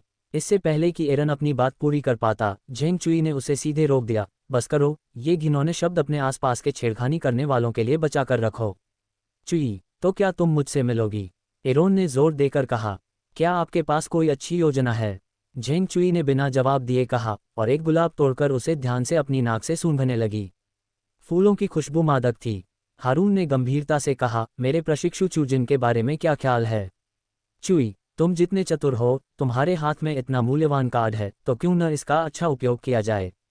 चू जिन का उल्लेख करना एक गलती थी। चू जिन का नाम सुनते ही झेंग चुई को और भी गुस्सा आ गया। वह बर्बादी तो तब उजागर हो गई जब वह उस पर गर्व भी नहीं कर पाए। उसकी सावधानीपूर्वक की गई योजना की कितनी बड़ी बर्बादी हुई। आपने खुद उस शिष्या को पढ़ाया है, क्या आप नहीं जानते कि वह किस तरह की इंसान है? झेंग चुई ने ठंडे स्वर में पूछा, फिर आगे कहा, 3 दिन बाद चू जिन की लाश के साथ जैन पैलेस में मुझसे मिलिए। इतना कहकर उसने फ़ोन काट दिया। झेंग चुई को छोड़कर शायद बहुत कम लोग थे जो इतने गुस्से के साथ उसका फ़ोन काटने की हिम्मत कर पाते। 459 अत्यंत इन रात्रि 6 तीसरा अद्यतन। एरन ने अपने फ़ोन की स्क्रीन पर देखा, जो अब काली हो गई थी, और एक असहाय वक्र उसके होठों के कोनों को छू रहा था। तारांकन मो परिवार। मोफैक्स्यू ने बुजुर्ग मैडम मो को सामने वाले हॉल में वीआईपी कमरे में ले जाया। 4 लोगों का दल। वे धीरे धीरे आगे बढ़े। सन्नाटा ऐसा था कि केवल उनके कदमों की आहट ही सुनाई दे रही थी। वीआईपी कक्ष बैंगनी रंग के धुएं के गुबार से भरा हुआ था, जिसमें चंदन की खुशबू व्याप्त थी, जिससे अंदर होने के बावजूद एक अलौकिक वातावरण का निर्माण हो रहा था। मोती के पर्दों की एक परत के पार से कोई भी आराम कुर्सी पर बैठे हुए व्यक्ति को देख सकता था। ऐसा लग रहा था कि उस आकृति के पीछे भी कोई खड़ा था। मोफैक्स्यू पर्दे के सामने रुक गया, मैडम मो की ओर देखा, फिर पर्दा उठाया और फुसफुसाया, चाची, आप पहले अंदर जाइए। ये परिवार के छोटे सदस्य का अपने बड़े सदस्य के प्रति मूल शिष्टाचार था। मैडम मो बिना किसी हिचकिचाहट के कमरे में आगे बढ़ीं।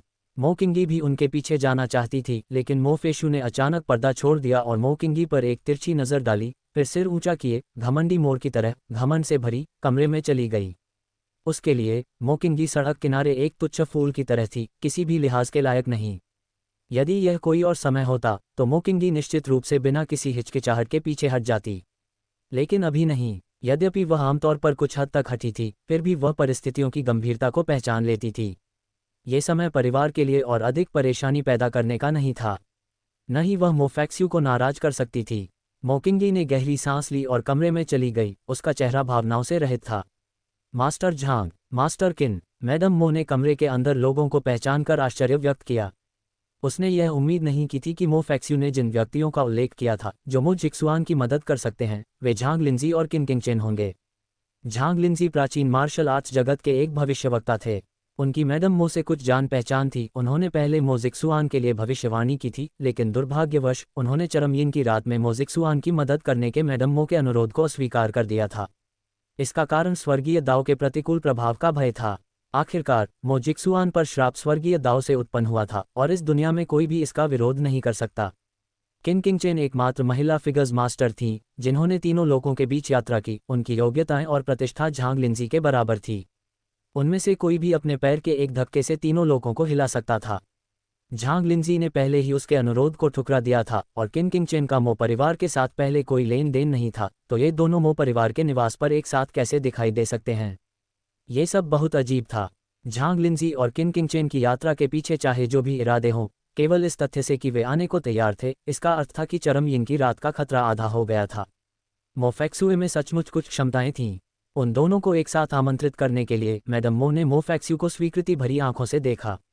मैडम मो, झांग लिंजी और किन किंगचेन दोनों खड़े हो गए और मैडम मो के प्रति सम्मान में सिर हिलाया। मास्टर झांग, मास्टर किन, मो फैक्सू, जो पीछे पीछे आ रहा था, ने भी उनका अभिवादन किया। कार्यवाहक कुलपति मो, झांग लिंजी और किन किंगचेन ने एक स्वर में कहा। मैं केवल कार्यवाहक कुलपति हूं, मो फैक्सू ने हल्के से मुस्कुराते हुए कहा। ये पद जल्द या बाद में जिक्सुआन को वापस कर दिया जाएगा, बस मुझे फैक्सू कहें। एक्सट्रीम यिन की रात में मेरे बेटे की सुरक्षा सुनिश्चित करने और मदद करने की आपकी इच्छा के लिए आप दोनों का धन्यवाद। मेरी कृतज्ञता की कोई सीमा नहीं है, मैडम मो ने धन्यवाद में झुककर कहा। उसके बगल में खड़े मो किंगी ने भी झुककर प्रणाम किया। किन किंगचेन ने जल्दी से मैडम मो को संभालने के लिए हाथ बढ़ाया। यह एक साधारण प्रयास के अलावा कुछ नहीं है। आपको इतना औपचारिक नहीं होना चाहिए, मैडम मो, वरना आप मुझे दोषी महसूस कराएंगी। किन ने जो कहा वह सही है। झांग लिंजी ने सहज भाव से अपनी दाढ़ी पर हाथ फेरा। यह एक साधारण प्रयास के अलावा कुछ नहीं है, मैडम मो को इतना विनम्र होने की आवश्यकता नहीं है। एक सरल प्रयास। मैडम मो को 1 महीने पहले की एक घटना की यादें ताज़ा हो गईं। उस समय जब उसने झांग लिंजी को इस मामले के बारे में सिर्फ संकेत दिया था, तो वह नाटकीय रूप से पीला पड़ गया था और जल्दी से हाथ हिलाकर मना कर दिया था। मैडम मो, ऐसा नहीं है कि मैं आपकी मदद नहीं करना चाहता, मेरी क्षमताएं बस सीमित हैं। इस मामले में आपको अन्य विशेषज्ञों की मदद लेनी चाहिए। मैं अभी भी कुछ और साल शांति से जीना चाहता हूँ। केवल 1 महीना ही बीता था, झांग लिंजी के हृदय में इतना बड़ा परिवर्तन कैसे हो सकता था? मैडम मो ने सावधानी से भौहें चढ़ाईं। उसे लग रहा था कि स्थिति उतनी सरल नहीं है जितनी दिख रही थी। विचारों में खोई हुई झांग लिंजी मो किंगी के सामने आए और उसे सिर से पैर तक ध्यान से देखने लगी। मो किंगी को उस जांचती हुई निगाह के नीचे अपनी रीढ़ की हड्डी में ठंडक महसूस हुई और वह अनजाने में कुछ कदम पीछे हट गई और मैडम मो की आस्तीन को कसकर पकड़ लिया। एक क्षण के बाद झांग लिंजी ने धीरे से कहा, इस लड़की की योग्यता बहुत कमजोर है, इसका भाग्य जानलेवा है और यह निश्चित रूप से अपने पति और बच्चों को बर्बाद कर देगी। मैडम मो, आप ऐसे व्यक्ति को अपने साथ क्यों रखेंगी? धत्तेरी की। मो किंगी लगभग फटने को तैयार थी। क्या उसका भाग्य जानलेवा था? उसके पति और बच्चों को बर्बाद करना तय था। क्या ये कष्टप्रद बूढ़ा ताओवादी अंधा हो सकता है? मैडम मो की अभिव्यक्ति भी खट्टी हो गई, लेकिन फिर भी उन्होंने मुस्कुराकर कहा, मास्टर झांग, यह मेरी बेटी मो किंगी है। मास्टर झांग सही कह रहे हैं, किन किंगचेन ने भी कहा। इस लड़की ने जन्म के समय ही अपने माता पिता की मृत्यु का कारण बनकर अनाथ हो गई। सौभाग्य से उसे मैडम मो ने गोद ले लिया था, इसीलिए वह आज तक जीवित है। उसका जन्म एकाकीपन के अशुभ नक्षत्र में हुआ है। बेहतर होगा कि मैडम मो जल्द से जल्द उसका इलाज करवा लें, ताकि मो परिवार पर भविष्य में कोई विपत्ति न आए। ये दोनों आदमी, जिनके हर शब्द दिल पर वार करने वाले थे, अपने प्रयासों में सामंजस्य बिठा रहे थे, स्पष्ट रूप से मो किंगी को भगाने का इरादा रखते थे। यह अज्ञात था कि वे किसके आदेश पर काम कर रहे थे। हालांकि चूंकि दोनों स्वामी देवताओं के समान अस्तित्व थे, तो उन्हें आदेश देने की शक्ति किसके पास हो सकती थी? तियानशा का अकेला सितारा बनने के लिए अभिशप्त, माता पिता की मृत्यु का कारण बनने के लिए नियत और अनाथ हो जाने के लिए। ये शब्द तीखी तलवारों में बदल गए, जो सीधे मो किंगी के दिल में चुभ गए। खून बहुत अधिक बह रहा था, वह मुश्किल से स्थिर खड़ी हो पा रही थी। क्या सचमुच इन्हीं कारणों से उसके जन्मदाता माता पिता ने उसे त्याग दिया था? दोनों स्वामी जरूर गलती कर रहे होंगे, मो परिवार की कुलमाता ने शांति से कहा। किंगी का पालन पोषण मेरे ही हाथों हुआ है। अगर वह सचमुच तियानशा की अकेली सितारा होती, तो क्या मैं, उसकी मां होने के नाते, बहुत पहले ही अपनी जान गंवा चुकी होती? मैं आज तक बिना किसी नुकसान के कैसे बच पाती? किन किंगचेन ने धीरे से कहा, मैडम, बुरा मत मानिए।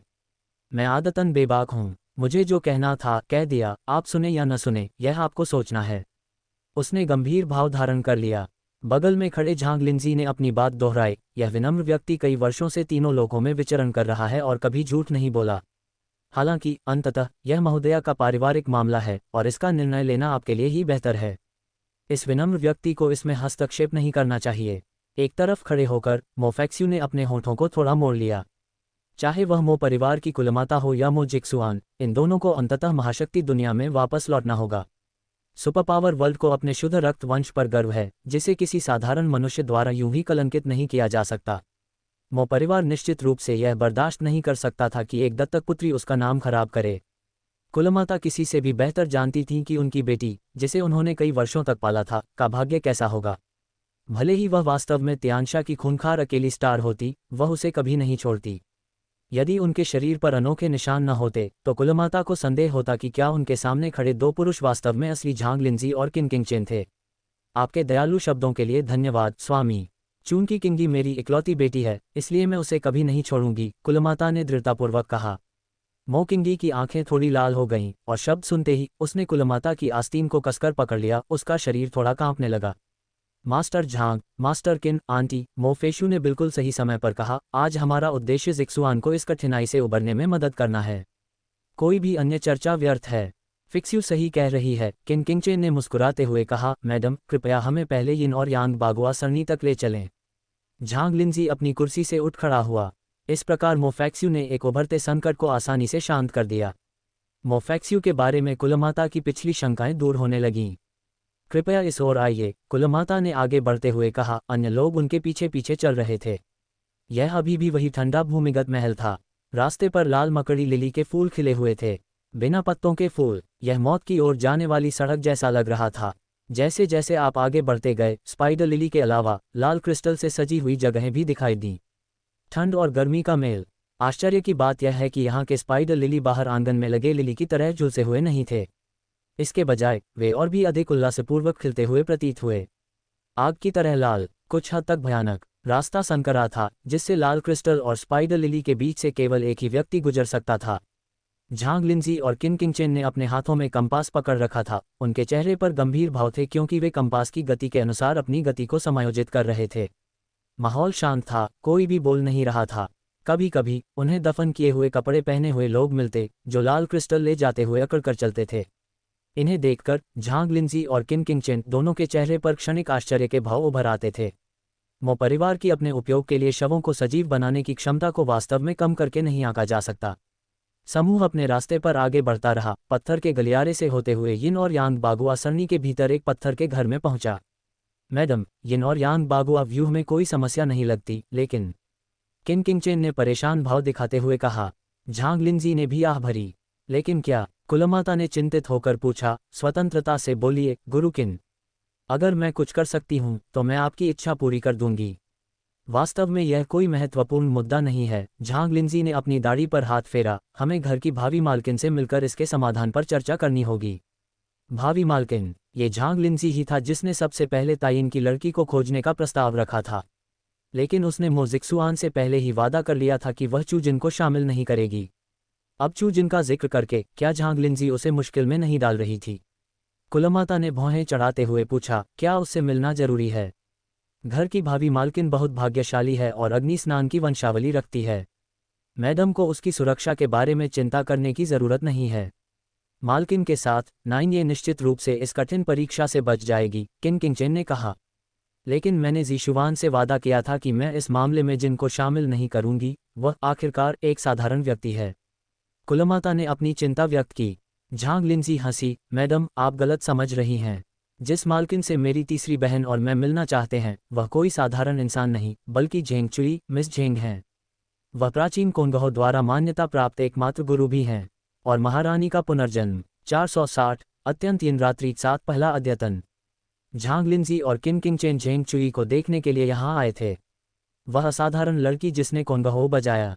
नियति, शाश्वत साम्राज्य का पुनर्जन्म जिसके कोंगहो बजाने से नृत्य करने वाले ड्रैगन और फीनिक्स को बुलाया जा सकता था।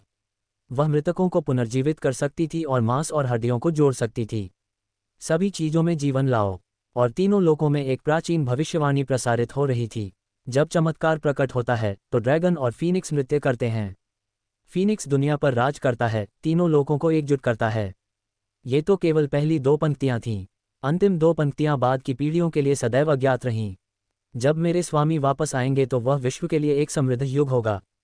हम मिलकर नदियों और पहाड़ों की एक सुरम्य भूमि की रचना करेंगे। झांग लिंजी और किन किंगचेन न केवल पैगंबर और आंकड़ों के मास्टर थे, वे इतिहास के गवाह भी थे। और महारानी के रक्षक, वे महारानी के लिए पैदा हुए थे। दोनों कई वर्षों से प्रतीक्षा कर रहे थे और अब उन्हें अंततः महारानी की वापसी की खबर मिली थी। उनकी 1000 साल की प्रतीक्षा सफल हो गई थी। ये बात लोगों को उत्साहित क्यों न करे? अगर झेंग चुई न होते तो वे इस मामले में शामिल होने का जोखिम नहीं उठाते। नहीं वे यहाँ दिखाई देते। चरम यिन की रात पहले से ही खतरे से भरी थी, न केवल उस व्यक्ति के लिए जो कष्ट से गुजर रहा था और एक धागे से लटका हुआ था, बल्कि उनके आसपास के लोगों के लिए भी जो इसमें फंस सकते थे। लेकिन झेंग चुई के वहां होने से स्थिति अलग थी। महारानी के पुनर्जन्म के रूप में झेंग चुई अपने साथ शुभ ऊर्जा लेकर आई थी, जिसका आशीर्वाद व्यापक था। वह न केवल मो जिक्सुआन को चरम यीन की रात में सुरक्षित रूप से बचा सकती थी, बल्कि अपनी बैंगनी ऊर्जा दूसरों तक भी पहुंचा सकती थी। आम कहावत का भी यही मतलब था, जब कोई व्यक्ति दाव प्राप्त कर लेता है तो उसके कुत्ते और मुर्गियां भी स्वर्ग में चले जाते हैं। वे केवल झेंग चुई की रोशनी का आनंद ले रहे थे। झेंग चुई के बिना झांग लिंजी और किन किंगचेन की ताकत अकेले ही चरम यीन की रात की प्रतिक्रिया से निपटने के लिए पर्याप्त नहीं होगी।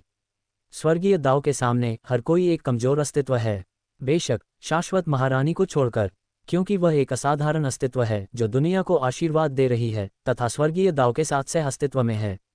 जब मो परिवार की कुलमाता ने सुना कि झांग लिंजी और किन किंगचेन जिसे देखना चाहते थे वह वास्तव में झेंग चुई थी, तो उनकी भौहें थोड़ी सिकुड़ गईं। दोनों मालिकों को शायद पता न हो, लेकिन जिक्सुआन और चुई की शादी पहले ही रद्द हो चुकी है और वह अब यहाँ नहीं है, इसलिए हो सकता है कि आप उसे आज न देख पाएं। मो परिवार की मुखिया ने कभी यह उम्मीद नहीं की होगी कि झांग और किन ऐसा अनुरोध करेंगे। झेंग चुई से मिलने की उनकी इच्छा का वास्तविक उद्देश्य क्या था? क्या ऐसा हो सकता है कि वे झेंग चुई के कारण आए हों? क्या विवाह रद्द कर दिया गया था? ये सुनकर झांग लिंजी और किन किंगचेन ने मो परिवार की कुलमाता को अविश्वास से देखा। क्या मो परिवार पागल हो गया था वास्तव में झेंग चुई के साथ सगाई को भंग करने के लिए? यदि वे पुनर्जन्म वाली महारानी से नहीं मिल पाते तो क्या उनकी यात्रा व्यर्थ नहीं हो जाती? बूढ़ी मैडम, क्या ये सच है? किन किंगचेन ने मो परिवार की कुलमाता की ओर देखते हुए पूछा। हाँ, मो परिवार की कुलमाता ने थोड़ा सिर हिलाया। कुछ सेकंड के लिए हवा शांत हो गई। झांग लिंजी और किन किंगचेन के चेहरे के भाव कुछ अजीब थे। कोई भी नहीं बोला। महारानी की कृपा का मुकाबला कोई नहीं कर सकता था। फिर भी मो परिवार ने वास्तव में पुनर्जन्म वाली महारानी के साथ सगाई रद्द कर दी थी। क्या यह अपमानजनक नहीं था? फीजू, किन किंगचेन ने अपनी हैरान निगाहें मो फीक्स्यू की ओर घुमाईं। यदि मो फेशु ने उन्हें यह नहीं बताया होता कि झेंग चुई ने कोंगहो बजाया था और झेंग चुई और मो जिक्सुआन की सगाई हो चुकी थी, तो वे यहाँ कैसे आते? अब मो परिवार की कुलमाता कह रही थी कि मो जिक्सुआन और झेंग चुई के बीच सगाई रद्द कर दी गई है। क्या यह उनके साथ खिलवाड़ नहीं था? मूलतः वे यह नहीं मानते थे कि झेंग चुई महारानी का पुनर्जन्म था। लेकिन कई महीने पहले उन्होंने स्वयं एक स्वर्गीय घटना देखी थी। ड्रैगन और फीनिक्स एक साथ इकट्ठे हुए थे। मृत लकड़ी पर पत्तियां उग गईं। आखिरकार ये प्राचीन कोंगहो केवल महाशक्ति दुनिया की सबसे खूबसूरत महिला के हाथों में था। इसके अलावा महाशक्ति विश्व ने पहले ही झेंग चुई को संत घोषित कर दिया था। इस पर विश्वास न करना कठिन हो गया। मास्टर किन, मो फेशु ने मुस्कुराते हुए कहा, उसका व्यवहार संतुलित था। चिंता मत करो, चुई और जिक्सुआन बचपन से ही एक दूसरे के प्रिय रहे हैं, बचपन से ही एक दूसरे से अविभाज्य रहे हैं। इसलिए सगाई हो या न हो, इससे कोई फर्क नहीं पड़ता, क्योंकि चुई देर सवेर जिक्सुआन से शादी कर ही लेगी। इसके अलावा आज चरम यीन की रात है और चुई जरूर आएगी। आंटी, क्या मैं सही नहीं कह रही हूँ? अपनी बात खत्म करते हुए मो फेशु ने मो परिवार की कुलमाता की ओर देखा। उसके होंठों के कोने थोड़े ऊपर उठे हुए थे और उसकी वक्रता स्पष्ट थी। यदि मो परिवार की कुलमाता को उचित उपाय पता होता तो स्वाभाविक रूप से उन्हें पता होता कि कैसे प्रतिक्रिया देनी है। कोई भी स्पष्ट दृष्टि वाला व्यक्ति ये देख सकता है कि झांग और किन झेंग चुई के लिए आए थे। दूसरे शब्दों में, मो जिक्सुआन का जीवन और मृत्यु अब पूरी तरह से झेंग चुई के हाथों में थी। मो जिक्सुआन के जीवन का भाग्य उसके एकमात्र विचार पर टिका था। मो फेक्स्यू के शब्दों के पीछे छिपे गहरे अर्थ को समझते हुए मो किंगी खुद को रोक नहीं पाए और बोली, बहन फेइजू, आप जो कह रही हैं वह सही नहीं है। अब मेरे भाई की मंगेतर चू जिन है, इसका झेंग चुई से क्या लेना देना है? वे कहते हैं कि शादी तोड़ने से बेहतर है कि मंदिर को ध्वस्त कर दिया जाए। यहाँ आपका आशय क्या है? मोकिंगी अपनी पिछली परेशानी से उबर चुकी थी। उसने मन बना लिया था कि जब तक उसकी माँ उसे चाहती है तब तक वह दुनिया की सबसे खुश इंसान है। उसके साथ उसकी माँ, उसका भाई और उसकी भाभी थी। इसके अलावा एक प्रतिष्ठित परिवार में जन्म लेने और छोटी उम्र से ही दुनिया के व्यापक संपर्क में रहने के कारण वह वास्तव में मो फेक्स्यू से डरती नहीं थी। यह मो फेक्स्यू वास्तव में हास्यास्पद थी, जो दृढ़ता से दावा कर रही थी कि झेंग चुई मो जिक्सुआन से शादी करेगी, लेकिन उसे इतना आत्मविश्वास कहाँ से मिला? झेंग चुई इतनी सफ़ेद कमल होने के बावजूद वह मो जिक्सुआन के योग्य कैसे हो सकती है? इस पर मो फेक्स्यू ने तुरंत मो किंगी की ओर अपनी नज़र घुमाए और पूरे अधिकार के साथ बोली, मैं अपनी चाची से बात कर रही थी, आपको बीच में बोलने का अधिकार किसने दिया? मो परिवार की कार्यकारी मुखिया के रूप में लंबे समय तक सेवा करने के कारण उनमें स्वाभाविक रूप से अधिकार की भावना थी। बेशक यह आभा अभी भी मो जिक्सुआन की तरह प्रभावशाली नहीं थी। मो किंगी को सचमुच डराना थोड़ा मुश्किल होगा। 461 अत्यंत इन रात्रि 8 दूसरा अद्यतन। मोकिंगी ने जवाब दिया, मैं बस तथ्य बता रही हूँ, जब तक कि आप नहीं चाहते कि झेंग चुई को हर कोई घर तोड़ने वाली के रूप में तिरस्कृत करे, जो निश्चित रूप से एक और कहानी है कि क्या मेरा भाई उसे पसंद करेगा। किन किंगचेन की भौहें सिकुड़ गईं और उसने डांटते हुए कहा, मिस मो, कृपया ज्यादा सम्मान से बोलें। क्या एक अज्ञात मूल के परित्यक्त शिशु द्वारा शाश्वत महारानी की ख्याति का इतनी आसानी से अपमान किया जा सकता है? मैडम, झांग लिंजी ने भी मो परिवार की कुलमाता की ओर देखा, मैं आपसे सच कहूं तो किन सानमी और मैं यहाँ सिर्फ मिस झेंग के सम्मान में आए हैं। चूंकि वह अब यहाँ नहीं है और उन्होंने मो परिवार से अपनी सगाई पहले ही तोड़ दी है, इसलिए हमें यहाँ से विदा लेनी चाहिए। वे वास्तव में झेंग चुई के लिए आए थे। मो परिवार की बूढ़ी मैडम का रंग रूप बार बार बदलता रहता था। जैसे ही उसे आशा की एक झलक मिली, वे उसे फिर से निराश करने वाले थे। मोकिंगई भी दंग रह गई। वहां खड़ी होकर उसे समझ नहीं आ रहा था कि वह बोलना कैसे शुरू करे। तीनों लोकों में प्रसिद्ध दो प्रमुख हस्तियां झेंग चुई के लिए आई थीं। यह बहुत अविश्वसनीय था। क्या झेंग चुई सचमुच इतने उल्लेखनीय थे? मोफेक्स्यू ने शांति से झांग और किन को जाने से रोकने के लिए अपना हाथ बढ़ाया और धीरे से कहा, सज्जनों, कृपया जल्दी मत कीजिए। मो कबीले की वैद्य सबसे बड़ी बेटी होने के नाते मैं आपको अपनी व्यक्तिगत गारंटी देती हूं कि आप आज चुई से जरूर मिलेंगे। झांग और किन रुक गए, उनके चेहरे पर स्पष्ट रूप से अप्रसन्नता थी। बूढ़ी मैडम पृष्ठभूमि में खड़ी होकर हल्की सी आह भर रही थीं। अब जब बात यहां तक पहुंच गई थी तो वे बस इंतजार कर सकती थीं और देख सकती थीं कि आगे क्या होता है। क्या ये सच है? किन किंगचेन ने मोफेक्स्यू की ओर देखा। स्वाभाविक रूप से ये सच है, मोफेक्स्यू ने दृढ़ स्वर में उत्तर दिया। उसके चेहरे पर आत्मविश्वास झलक रहा था। मोफेक्स्यू समझदार थी। वह जानती थी कि जब उसने झांग और किन को रोका तो कुलमाता ने उसे रोकने के लिए बीच में नहीं रोका, बल्कि उसके काम को सही ठहराया। इस दुनिया में कोई भी माँ अपने बेटे के जीवन और सुरक्षा के प्रति उदासीन नहीं रह सकती। इससे कोई फर्क नहीं पड़ता कि उसने एक बार झेंग चुई को कितना तिरस्कृत किया था। हालांकि अब उसे स्वीकार करना पड़ा। उसे माफ करना। किन किंगचेन हिचकिचाया, फिर झांग लिंजी से नजरें मिलाते हुए कहा, चूंकि यही बात है, इसलिए इस बार हम तुम पर भरोसा करेंगे। हमें फिर निराश मत करना। तुम्हारे पास 1 घंटा है और हमें मिस झेंग से मिलना ही होगा। मोफेशू ने मुस्कुराते हुए कहा, जरूर, चुई निश्चित रूप से समय पर पहुंच जाएगी। कृपया मेरे साथ अतिथि कक्ष में चलें और थोड़ी देर आराम करें। चुई जल्द ही यहाँ आ जाएगी और फिर हम मिलकर अपनी रणनीति पर चर्चा कर सकते हैं। आज की घटनाओं पर झेंग चुई के साथ पहले ही चर्चा हो चुकी थी। उनका मानना था कि आज के बाद झेंग चुई आधिकारिक तौर पर मो परिवार का हिस्सा बन जाएगा और मो जिक्सुआन औपचारिक रूप से सुपर पावर वर्ल्ड में वापस आ जाएगा। एक शक्तिशाली गठबंधन। मो परिवार अंततः सफलता के शिखर पर पहुंच जाएगा और फिर तीनों क्षेत्र मो परिवार की ओर देखेंगे।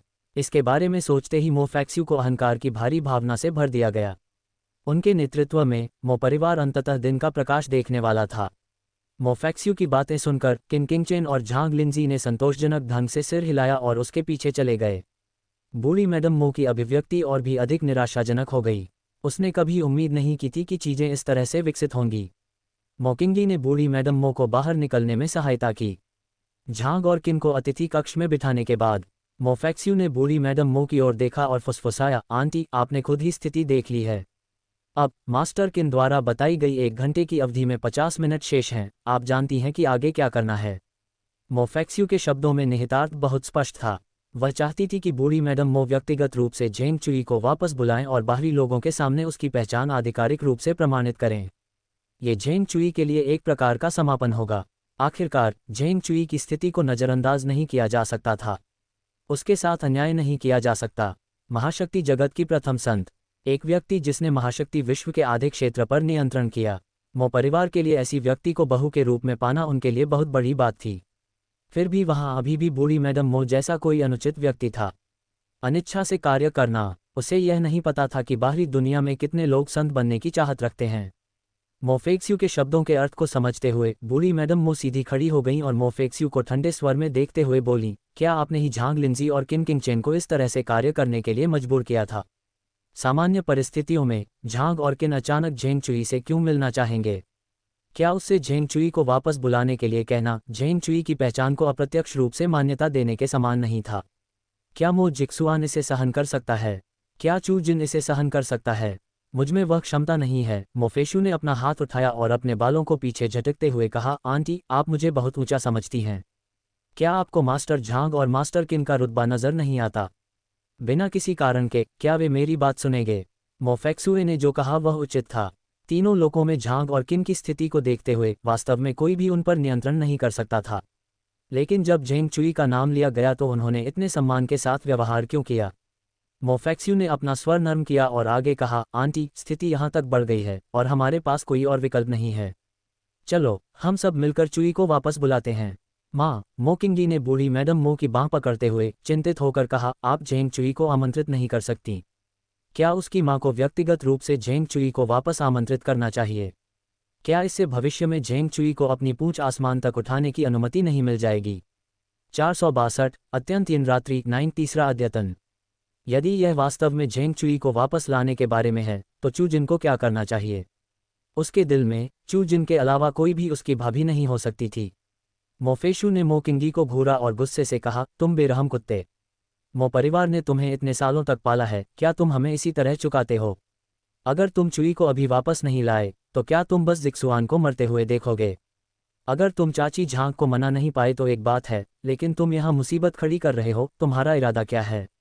मरना शब्द सीधे बूढ़ी मैडम मो के दिल में चुभ गया। दुनिया में इससे अधिक पीड़ादायक कोई बात नहीं है, माता पिता द्वारा अपने बच्चों को दफनाना। मोकिंगी कुछ कहने ही वाली थी कि तभी बूढ़ी मैडम मो ने उसे धीरे से रोक दिया और उसकी बांह पर थपथपाकर उसके अगले शब्द को चुप करा दिया। काफी देर के बाद बूढ़ी मैडम मो ने अंततः दो शब्द कहे, मैं जाऊंगी। एक माँ के रूप में वह चुपचाप बैठकर अपने बेटे को मरते हुए नहीं देख सकती थी। सूखी हड्डियों के ढेर में तब्दील हो जाना। अगर वह मो जिक्सुआन को बचा सकती तो वह कुछ भी करती। मो फेइशु के चेहरे पर खुशी के भाव उभर आए। चाची, क्या आप सचमुच ऐसा कह रही हैं? बूढ़ी मैडम मो का चेहरा भावहीन था। रास्ता दिखाओ। ठीक है, इस तरफ मेरे पीछे आओ, मो फैक्स्यू ने कहा और वह मुड़ी और आगे चल दी। किंगी, तुम घर पर ही रहो। अध्ययन कक्ष में जाओ और अपने भाई से बात करो और उसे इस बारे में मत बताना। बूढ़ी मैडम मो ने मो किंगी को निर्देश दिया। लेकिन मो किंगी ने अपनी बात पूरी भी नहीं की थी कि बूढ़ी मैडम मो ने उसे टोकते हुए कहा, अगर तुम अब भी चाहती हो कि तुम्हारा भाई जीवित रहे तो कुछ मत कहना। मैं समझ गई। मो किंगी ने अपना सिर नीचे कर लिया, कुछ उदास दिख रही थी। मो जिक्सुआन के लिए और चू जिन के लिए। एक ही समय पर हुआगुई पार्क के अंदर चू जिन के शयन कक्ष में दो व्यक्ति, एक पुरुष और एक महिला, उस समय छोटे से कमरे में खड़े थे और चाची झांग नीचे सफाई कर रही थी। इस बात से पूरी तरह अनजान कि ऊपर के कमरे में दो और लोग थे। क्यूसे ने कोनगहो की ओर इशारा करते हुए अपने बगल में खड़े आदमी से उत्साहित होकर कहा, चांगइन, देखो, ये चुई का प्राचीन कोनगहो है। चांगइन ने थोड़ा सिर हिलाया, हमें जल्दी करना चाहिए और बहन चुई को ढूंढने के लिए इसे ले जाना चाहिए। ठीक है, क्यूसे ने अपनी जेब से एक हरे रंग की ब्रोकेड की थैली निकालते हुए कहा। जैसे ही डोरियां खोली गईं, थैली के अंदर से एक तेज रोशनी निकली, लगभग अंधा कर देने वाली। उसी समय एक छोटी बर्फ सफ़ेद वस्तु अचानक प्राचीन कोनगहो के पीछे से निकली। यह आकार में छोटा था, लेकिन उसकी आंखें हरे रंग की चमकीली थीं, जिनसे ऐसी भयंकर रोशनी निकलती थी कि रीढ़ में सिहरन पैदा हो जाती थी, जैसे कोई भयंकर पशु अपने शिकार को देख रहा हो। वाह! एक धीमी गड़गड़ाहट। चांगइन ने जल्दी से क्यूसे को अपने पीछे ढाल लिया, अपना बायां हाथ उठाकर मुहर बनाई और सीधे सफ़ेद वस्तु पर वार किया। अवसर का लाभ उठाते हुए क्यूसे ने ब्रोकेड थैली को कसकर पकड़ लिया और एक मंत्र पढ़ा। कब्जा। कोनगहो सुनहरी रोशनी की किरण में परिवर्तित हो गया और सीधे ब्रोकेड थैली में खींच लिया गया। ये बहुत जल्दी हुआ। छोटे सफ़ेद बाघ को प्रतिक्रिया करने का भी समय नहीं मिला और कोनगहो गायब हो गया। वाह वो! छोटे सफ़ेद बाघ ने एक और गुस्से भरी दहाड़ लगाए, अपने पंजों को तलवार में बदल दिया और सीधे क्यूसे के चेहरे पर झपटा। यदि यह सीमित स्थान पर न होता तो ये पहले ही व्हाइट टाइगर का पूर्ण रूप धारण कर चुका होता। यदि यह वास्तविक सफ़ेद बाघ का रूप होता तो इन दो अनुभवहीन चोरों से निपटने में केवल 1 मिनट लगता। छोटी बहन, सावधान। चांगइन ने हवा से एक लंबी तलवार निकाली और छोटे सफ़ेद बाघ की ओर भयंकर वार किया। लेकिन जैसे ही तलवार ने छोटे सफ़ेद बाघ को छुआ, वह 2 टुकड़ों में टूट गया। चांगइन के चेहरे पर आश्चर्य प्रकट हुआ और इससे पहले कि वह कुछ प्रतिक्रिया दे पाता, क्यूसे की चीख हवा में गूंज उठी। आह! चांगइन, मुझे बचाओ! मुड़कर उसने देखा कि क्यूसे के पीले चेहरे पर अचानक 4 चमकदार लाल निशान उभर आए। मांस खुला पड़ा था और खून बिखरा हुआ था। ये दृश्य इतना भयानक था कि उसे सहन नहीं किया जा सकता था। चमकीले लाल खून से उसके कपड़े तुरंत दागदार हो गए। ये सुंदर चेहरा संभवतः विकृत हो जाएगा। छोटी बहन। चांगइन तुरंत क्यूसे को बचाने के लिए झपटा और उसकी पीठ पर छोटे सफ़ेद बाघ के पंजे से एक क्रूर प्रहार हुआ। चांगइन के चेहरे पर तुरंत ठंडा पसीना आ गया। सौभाग्य से वह हमेशा शांत रहता था और घबराहट में वह अपनी छाती से एक ताबीज़ का कागज़ निकालकर मंत्र का जाप करना नहीं भूला। ताबीज़ तुरंत राख में बदल गया और अगले ही पल वे दोनों वहीं गायब हो गए। चांगशेंग संप्रदाय की भागने की तकनीक हमेशा दुनिया में सबसे अच्छी थी, जिसका कोई मुकाबला नहीं था। दो मूर्ख इंसान। छोटे सफ़ेद बाघ ने अब खाली कमरे में अपने पंजे चाटे, आंखें मूंद लीं और बोला, अपने सफ़ेद बाघ दादाजी के मैदान में खुदाई करने की हिम्मत। जीने से सचमुच थक गया हूँ। फिर जैसे उसे कुछ याद आ गया हो, उसने तनाव से तरबूज के बीज को नीचे रख दिया और उस स्थान की ओर देखा जहाँ प्राचीन कोंगहू था, और खुद को कोसते हुए बोला, धिक्कार है। और फिर उसका शरीर एक चमक में बदल गया जैसे ही वह खिड़की से बाहर कूद गया। ये भाई जिनके प्राचीन कोंगहू की रक्षा करने में विफल रहा था। क्यूसे और चांगेन को सीधे झेंग चुई के आवास पर टेलीपोर्ट किया गया। दोनों को गंभीर चोटें आई थीं और जब वे अंदर वाले कमरे में गए तो उन्होंने एक दूसरे को सहारा दिया। क्यूसे, चांगेन, तुम दोनों को क्या हुआ? झेंग चुई उन्हें ऐसी हालत में देखकर जल्दी से उनके पास गई, उसका चेहरा डर से पीला पड़ गया।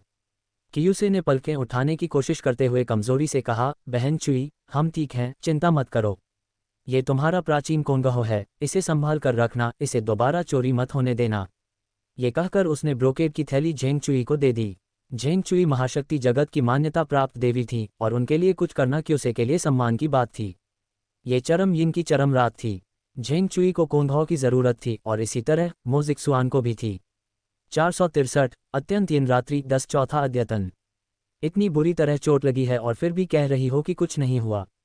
झेंग चुई का चेहरा सख्त था और उसने क्यूसे के हाथ से ब्रोकेड की थैली नहीं ली, बल्कि उसने बड़ी चिंता से उसका हाथ थामते हुए कहा, तुम दोनों को कोंगहू को खुद लाने का फैसला किसने किया?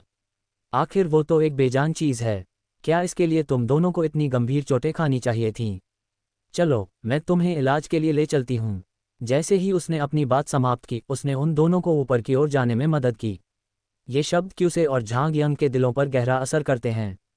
इन शब्दों से ही उन्हें लगा कि भले ही उनकी चोटें अधिक गंभीर हों, फिर भी यह इसके लायक होगा। झेंग चुई हमेशा से अच्छी छाप छोड़ना जानता था। उनकी भाषा का प्रयोग विशेष रूप से चतुराईपूर्ण था। वह कुछ ही शब्दों से लोगों को अपने लिए सब कुछ, यहाँ तक कि अपनी जान भी देने को तैयार कर सकती थी, और वे लोग फिर भी उसके प्रति कृतज्ञ महसूस करते थे। क्या हुआ? वे तीनों अभी सीढ़ियों पर पहुंचे ही थे कि उनकी नज़र जियांग मुंबई पर पड़ी जो नीचे आ रहा था। झेंग चुई ने कहा, मुंबई, क्यूसे और झांग यंग घायल हैं। आप झांग यंग को जल्दी से इलाज के लिए ले जाए और मैं क्यूसे को ले जाऊंगा। ठीक है। जियांग मुंबई ने सिर हिलाया, फिर झांग यंग को अतिथि कक्ष में ले जाने में मदद की। सावधान रहो। तुम कहाँ गए थे? तुम्हें इतनी बुरी चोट कैसे लग गई? जियांग मुंबई ने थोड़ा सा मुंह बनाया। भाई जियांग, क्या तुम्हें मेरी मदद की ज़रूरत है?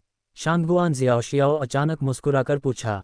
कोई ज़रूरत नहीं, जहाँ से आए हो वहाँ वापस चले जाओ, जियांग मुंबई ने चेहरे पर कोई भाव लाए बिना ही साफ मना कर दिया।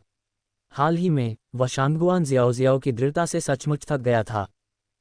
शांगगुआन जियाओ ने चिढ़ाते हुए कहा, भाई जियांग, क्या तुम सच में चाहते हो कि मैं चला जाऊं? इस व्यक्ति को दिव्य राक्षस सफ़ेद बाघ ने घायल कर दिया है। हमारे शांगगुआन परिवार की अनोखी गुप्त दवा के बिना उसके मरने की संभावना है, वह शायद रात भी जीवित नहीं बचेगा। ओह, उसने भावुक आह भरते हुए कहा, कितना दुख है, इतना छोटा जीवन इतनी जल्दी खत्म हो गया, कितना दयनीय। बोलते हुए वह अपना सिर हिलाते हुए चली गई। सफ़ेद बाघ से घायल। जियांग मुंबई ने झांग यंग को अविश्वास से देखा, सोच रहा था कि कहीं उसने अमृत घास चुराने की कोशिश तो नहीं की थी। दिव्य राक्षस सफ़ेद बाघ ने उसे बिना किसी कारण के कैसे घायल कर दिया? उसकी पीठ पर घाव, हालांकि वे भयंकर थे और सफ़ेद हड्डियां स्पष्ट रूप से दिखाई दे रही थीं, लेकिन वे बाघ के पंजों के निशान नहीं लग रहे थे। और इस सांसारिक दुनिया में सफ़ेद बाघ जैसा प्राचीन जानवर कैसे प्रकट हो सकता है? जियांग मुंबई ने शांगगुआन शियाओ की बात को गंभीरता से नहीं लिया और झांग यंग को अतिथि कक्ष में ले गया। उसने उसे बिस्तर पर लिटाया और उसके घावों पर अमृत लगाया। इस समय झांग यंग पहले ही बेहोश हो चुकी थी और बिस्तर पर बेहोश पड़ी थी। दूसरी ओर झेंग चुई को ब्रोकेड थैली सौंपने के बाद क्यूसे भी बेहोश हो गया। झेंग चुई ने एक नौकर को क्यूसे के चेहरे के घावों को साफ करने के लिए बुलाया और फिर उदासीन भाव से कमरे से बाहर चला गया। यह उसके पहले के चिंतित व्यवहार से बिल्कुल विपरीत था। इस समय मैडम मो और मो फैक्स्यू को भी आना चाहिए था। दरअसल जैसे ही वह नीचे गई, एक नौकर खबर देने आया, मिस झेंग, मिस मो बूढ़ी महिला के साथ आ गई हैं, वे दरवाजे पर हैं। क्या आप उनसे मिलना चाहती हैं? झेंग चुई के मुंह के कोने थोड़े से मुड़े हुए थे। हाँ, उन्हें अंदर बुलाओ। उन्हें बेहतरीन जिदन यूनवू चाय पिलाओ। मैं थोड़ी देर में वहाँ पहुँच जाऊँगी। अगर वे पूछें तो तुम उन्हें बता देना कि मैं खराब स्वास्थ्य के कारण स्वास्थ्य लाभ ले रही हूँ, उसने कहा। हाँ, नौकर ने जवाब दिया और फिर चला गया। झेंग चुई ने उसके लंबे बालों को छुआ, फिर मुड़कर दूसरी दिशा में चला गया।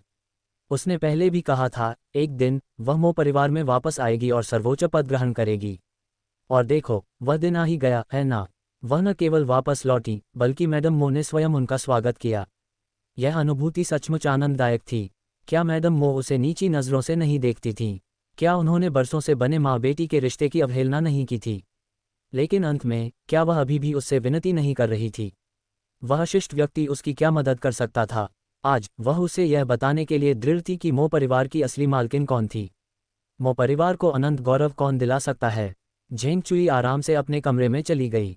अपने कमरे में वापस आकर उसने धीरे धीरे अपने कपड़े बदले, फिर धूपबत्ती जलाए और अपने हाथ धोए। उसके बाद अंत में उसने प्राचीन कोंगहो को बाहर निकालने के लिए ब्रोकेट की थैली खोली। कितना अद्भुत है, कोंगहो वापस आ गया था और मो जिक्सुआन फिर से उसका हो गया था। इसके अलावा वह महारानी का पुनर्जन्म थी। उसे तीनों लोकों पर शासन करने के लिए नियत किया गया था। झेंग चुई धीरे धीरे कोंगहो के पास गई, धीरे से अपना हाथ उठाया और तार को बजाया। वहां केवल सन्नाटा था। ठंडे, कठोर तारों से कोई ध्वनि नहीं निकलती थी। झेंग चुई का चेहरा धीरे धीरे बदसूरत हो गया, उसकी आंखें तीव्र क्रोध से सिकुड़ गईं। यदि वह कोंगहो नहीं बजा सकती थी, तो वह महारानी के पुनर्जन्म के रूप में अपनी पहचान कैसे साबित कर सकती थी?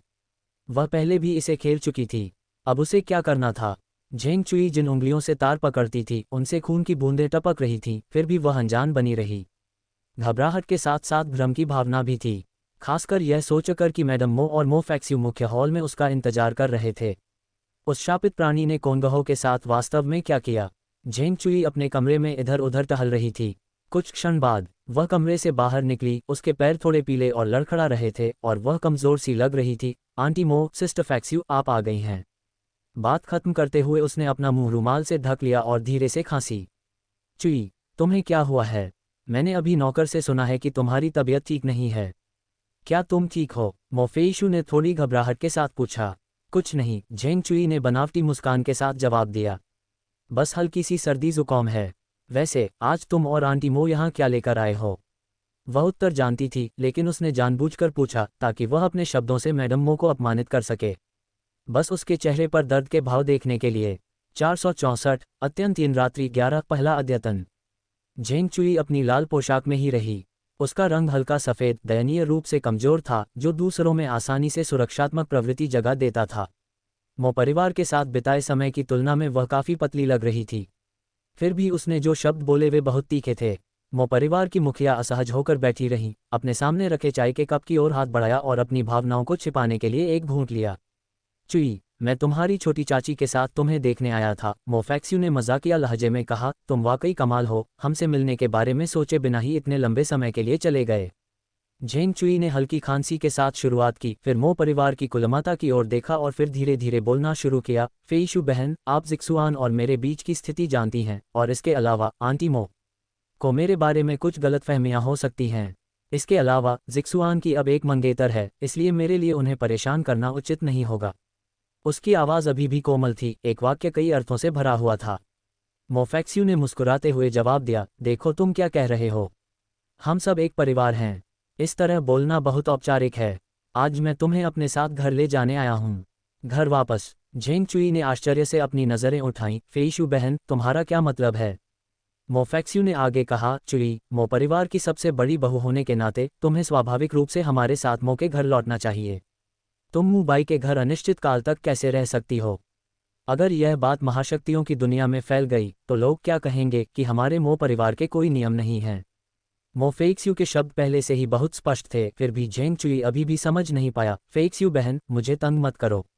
जिक्सुआन के साथ मेरी सगाई बहुत पहले रद्द हो गई थी, उसे अब अपना सच्चा प्यार मिल गया है और मैं उसकी खुशी की कामना करूंगा। झेंग चुई ने उदारता के साथ कहा, मानो उसने सचमुच सभी पुरानी शिकायतें भूल दी हों। इस बीच मो परिवार की मुखिया चुप थीं और चुपचाप सुन रही थीं। मो फेशु ने उसके बालों में उंगलियां फिराईं। चुई, तुम ऐसे बात नहीं कर सकती। जिक्सुआन से तुम्हारी शादी किस्मत से तय है और इसे यूं ही कैसे रद्द किया जा सकता है? इस दुनिया में तुम्हारे अलावा जिक्सुआन से शादी करने, मो परिवार का हिस्सा बनने के लिए कोई और योग्य नहीं है। क्या ऐसा हो सकता है कि अब तुम जिक्सुआन को पसंद नहीं करती? झेंग चुई के चेहरे पर झिझक दिखाई दी। वह बोलने ही वाली थी, लेकिन उसने खुद को रोक लिया। मैं ठीक है, ठीक है। मो फेशु खड़ा हुआ, झेंग चुई के पास गया और उसके कंधे पर थपथपाया। जो बीत गई सो बीत गई। बस मेरे और अपनी छोटी चाची के साथ वापस आ जाओ। जिक्सुआन घर पर तुम्हारा इंतजार कर रहा है। यह झेंग चुई ने पहले मो फेक्स्यू की ओर देखा, फिर अपनी नज़र मो परिवार की कुलमाता की ओर घुमाई। मुझे डर है कि यह बिल्कुल उचित नहीं है, आंटी मो। तुम्हारी छोटी चाची तुम्हारे हमारे साथ वापस आने के लिए बहुत उत्सुक हैं, अन्यथा वह तुम्हें लेने मेरे साथ नहीं आती। क्या ये सही नहीं है, छोटी चाची? मोफेशु ने मो परिवार की कुलमाता की ओर देखते हुए चतुराई से विषय को उनके सामने उछालते हुए वाक्य का समापन किया। कुछ सेकंड तक वातावरण में सन्नाटा छा गया। कोई नहीं बोला। झेंग चुई की झुकी हुई आंखों में तिरस्कार की एक झलक उभरी। उसने कभी उम्मीद नहीं की थी कि एक समय के उच्च और शक्तिशाली मो परिवार की कुलमाता का ऐसा दिन होगा। खून के साथ अपने ही दांत निगलने का स्वाद अच्छा नहीं लगता होगा, है न? ये तो केवल शुरुआत थी। मुख्य कार्यक्रम अभी आना बाकी था। वह बिना किसी अपवाद के उन सभी लोगों से धीरे धीरे निपटेगी जिन्होंने कभी उसे अपमानित किया था। वह उन्हें हमेशा याद दिलाएगी कि असली विजेता कौन है। मो परिवार की कुलमाता ने शांत भाव से अपना चाय का प्याला मेज पर रखा और फिर धीरे से बोली, फेईशु सही कह रही है, चुई। हमारे साथ वापस आओ। उनकी आवाज़ में थकान का भाव था। ये सुनकर झेंग चुई ने अपने होठों को सावधानी से मोड़ा। आंटी मो, आपने क्या कहा? मैं समझ नहीं पाए, क्या आप कृपया इसे दोहरा सकती हैं? मो परिवार की कुलमाता की आवाज़ न तो तेज थी और न ही धीमी। झेंग चुई ने ज़रूर सुना होगा। ये हरकत बस उसे और परेशान करने के लिए थी। चूंकि मो परिवार की कुलमाता ने यह निर्णय लिया था, इसलिए उनके बीच माँ बेटी का रिश्ता टूट गया था। इसलिए झेंग चुई को मो परिवार की कुलमाता से खुलेआम संबंध तोड़ने में कोई हिचक नहीं थी। भविष्य में संपूर्ण त्रिलोक उसके होंगे, उसे किससे डरना होगा? किसने कहा कि मो जिक्सुआन उसके अलावा किसी को स्वीकार नहीं कर सकता? किसने कहा कि वह पूरे 3 लोकों में अग्नि स्नान करने वाली रक्त रेखा की एकमात्र सच्ची भाग्य युवती थी? उसे गर्व करने का पूरा अधिकार था। क्या मो परिवार की कुलमाता पहले भी इतनी घमंडी नहीं थी? आखिरकार उसे फिर भी धीमी आवाज़ में उनसे विनती करनी पड़ी। ये सचमुच कितना रोमांचकारी था। उसके सामने खड़ी व्यक्ति वास्तव में वही छोटी बच्ची थी जिसे उसने अपने हाथों से पाला था। मो परिवार की कुलमाता की जर्जा आंखों में एक अविश्वसनीय अभिव्यक्ति उभरी। उसका गुस्सा काबू में नहीं आ रहा था, लेकिन मो जिक्सुआन के बारे में सोचते हुए वह केवल अपने अभिमान को निगल सकती थी और चुप रह सकती थी। चुई, मो परिवार की कुलमाता ने अपनी आवाज़ उठाई, मेरे साथ वापस आओ।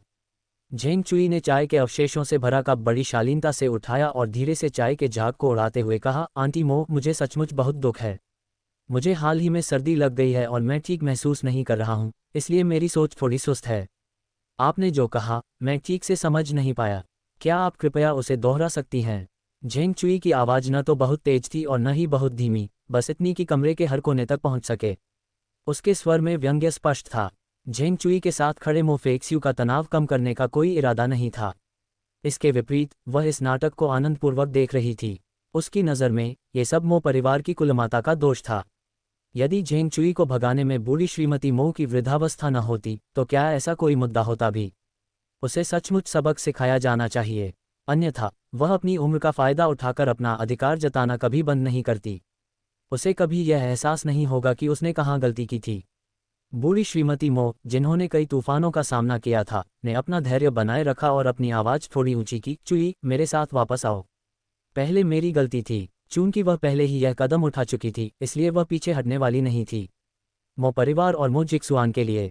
झेंग चुई ने अपने होठों के कोने मोड़े और चाय का एक घूंट लिया। मुझे माफ़ करना, मैं अभी भी समझ नहीं पाए।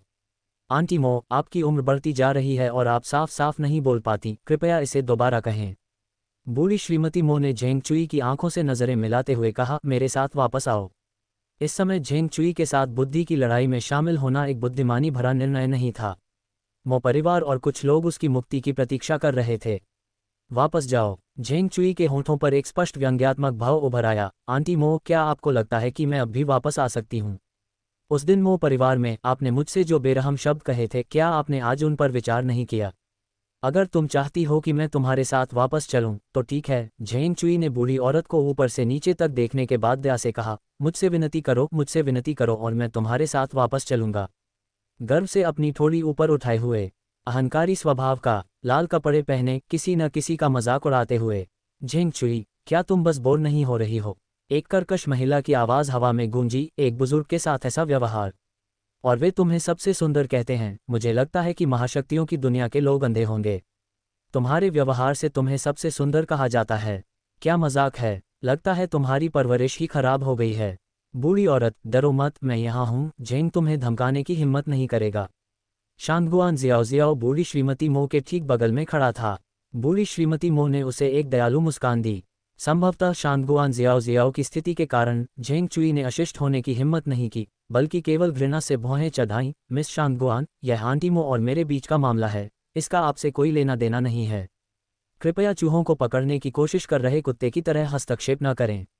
इसका तात्पर्य यह था कि वह जिज्ञासु थी। मोफेक्स्यू ने अविश्वास से अपनी निगाहें शांगगुआन जियाओ की ओर घुमाईं और धीरे से झेंग चुई की आस्तीन खींचकर उसे रुकने का संकेत दिया। शांगगुआन जियाओ वह व्यक्ति थी जिसे वह पहचानती थी। इस व्यक्ति को नाराज नहीं होना चाहिए था। मिस शांगगुआन, मुझे लगता है कि आप गलतफहमी में हैं, मोफेक्स्यू ने मुस्कुराते हुए कहा। मेरी चाची और चुई माँ और बेटी की तरह करीब हैं, चुई उसे कैसे परेशान कर सकती है? हम तो बस मजाक कर रहे थे। क्या ये सही नहीं है, चुई? झेंग चुई ने बनावटी मुस्कान के साथ जवाब दिया। ठीक है, बस एक मजाक था। आप इसे इतनी गंभीरता से क्यों ले रही हैं, मिस शांगगुआन? मो परिवार की आदरणीय कुलमाता, जो इतनी आसानी से उन्हें धमका सकती हैं। बूढ़ी औरत, क्या वे सचमुच तुम्हें परेशान नहीं कर रहे हैं? शांगगुआन जियाओ काफ़ी देर से दरवाजे के बाहर खड़ा था और उसने अंदर की पूरी बातचीत सुन ली थी। ये केवल सहनशक्ति ही थी जिसने उसे आगे बढ़ने के लिए प्रेरित किया। मेरे प्यारे बच्चे, शुक्रिया, बूढ़ी श्रीमती मो ने शांति से कहा। उन्होंने सचमुच मुझे तंग नहीं किया। चिंता मत करो, इस बूढ़ी औरत को कोई इतनी आसानी से तंग नहीं कर सकता।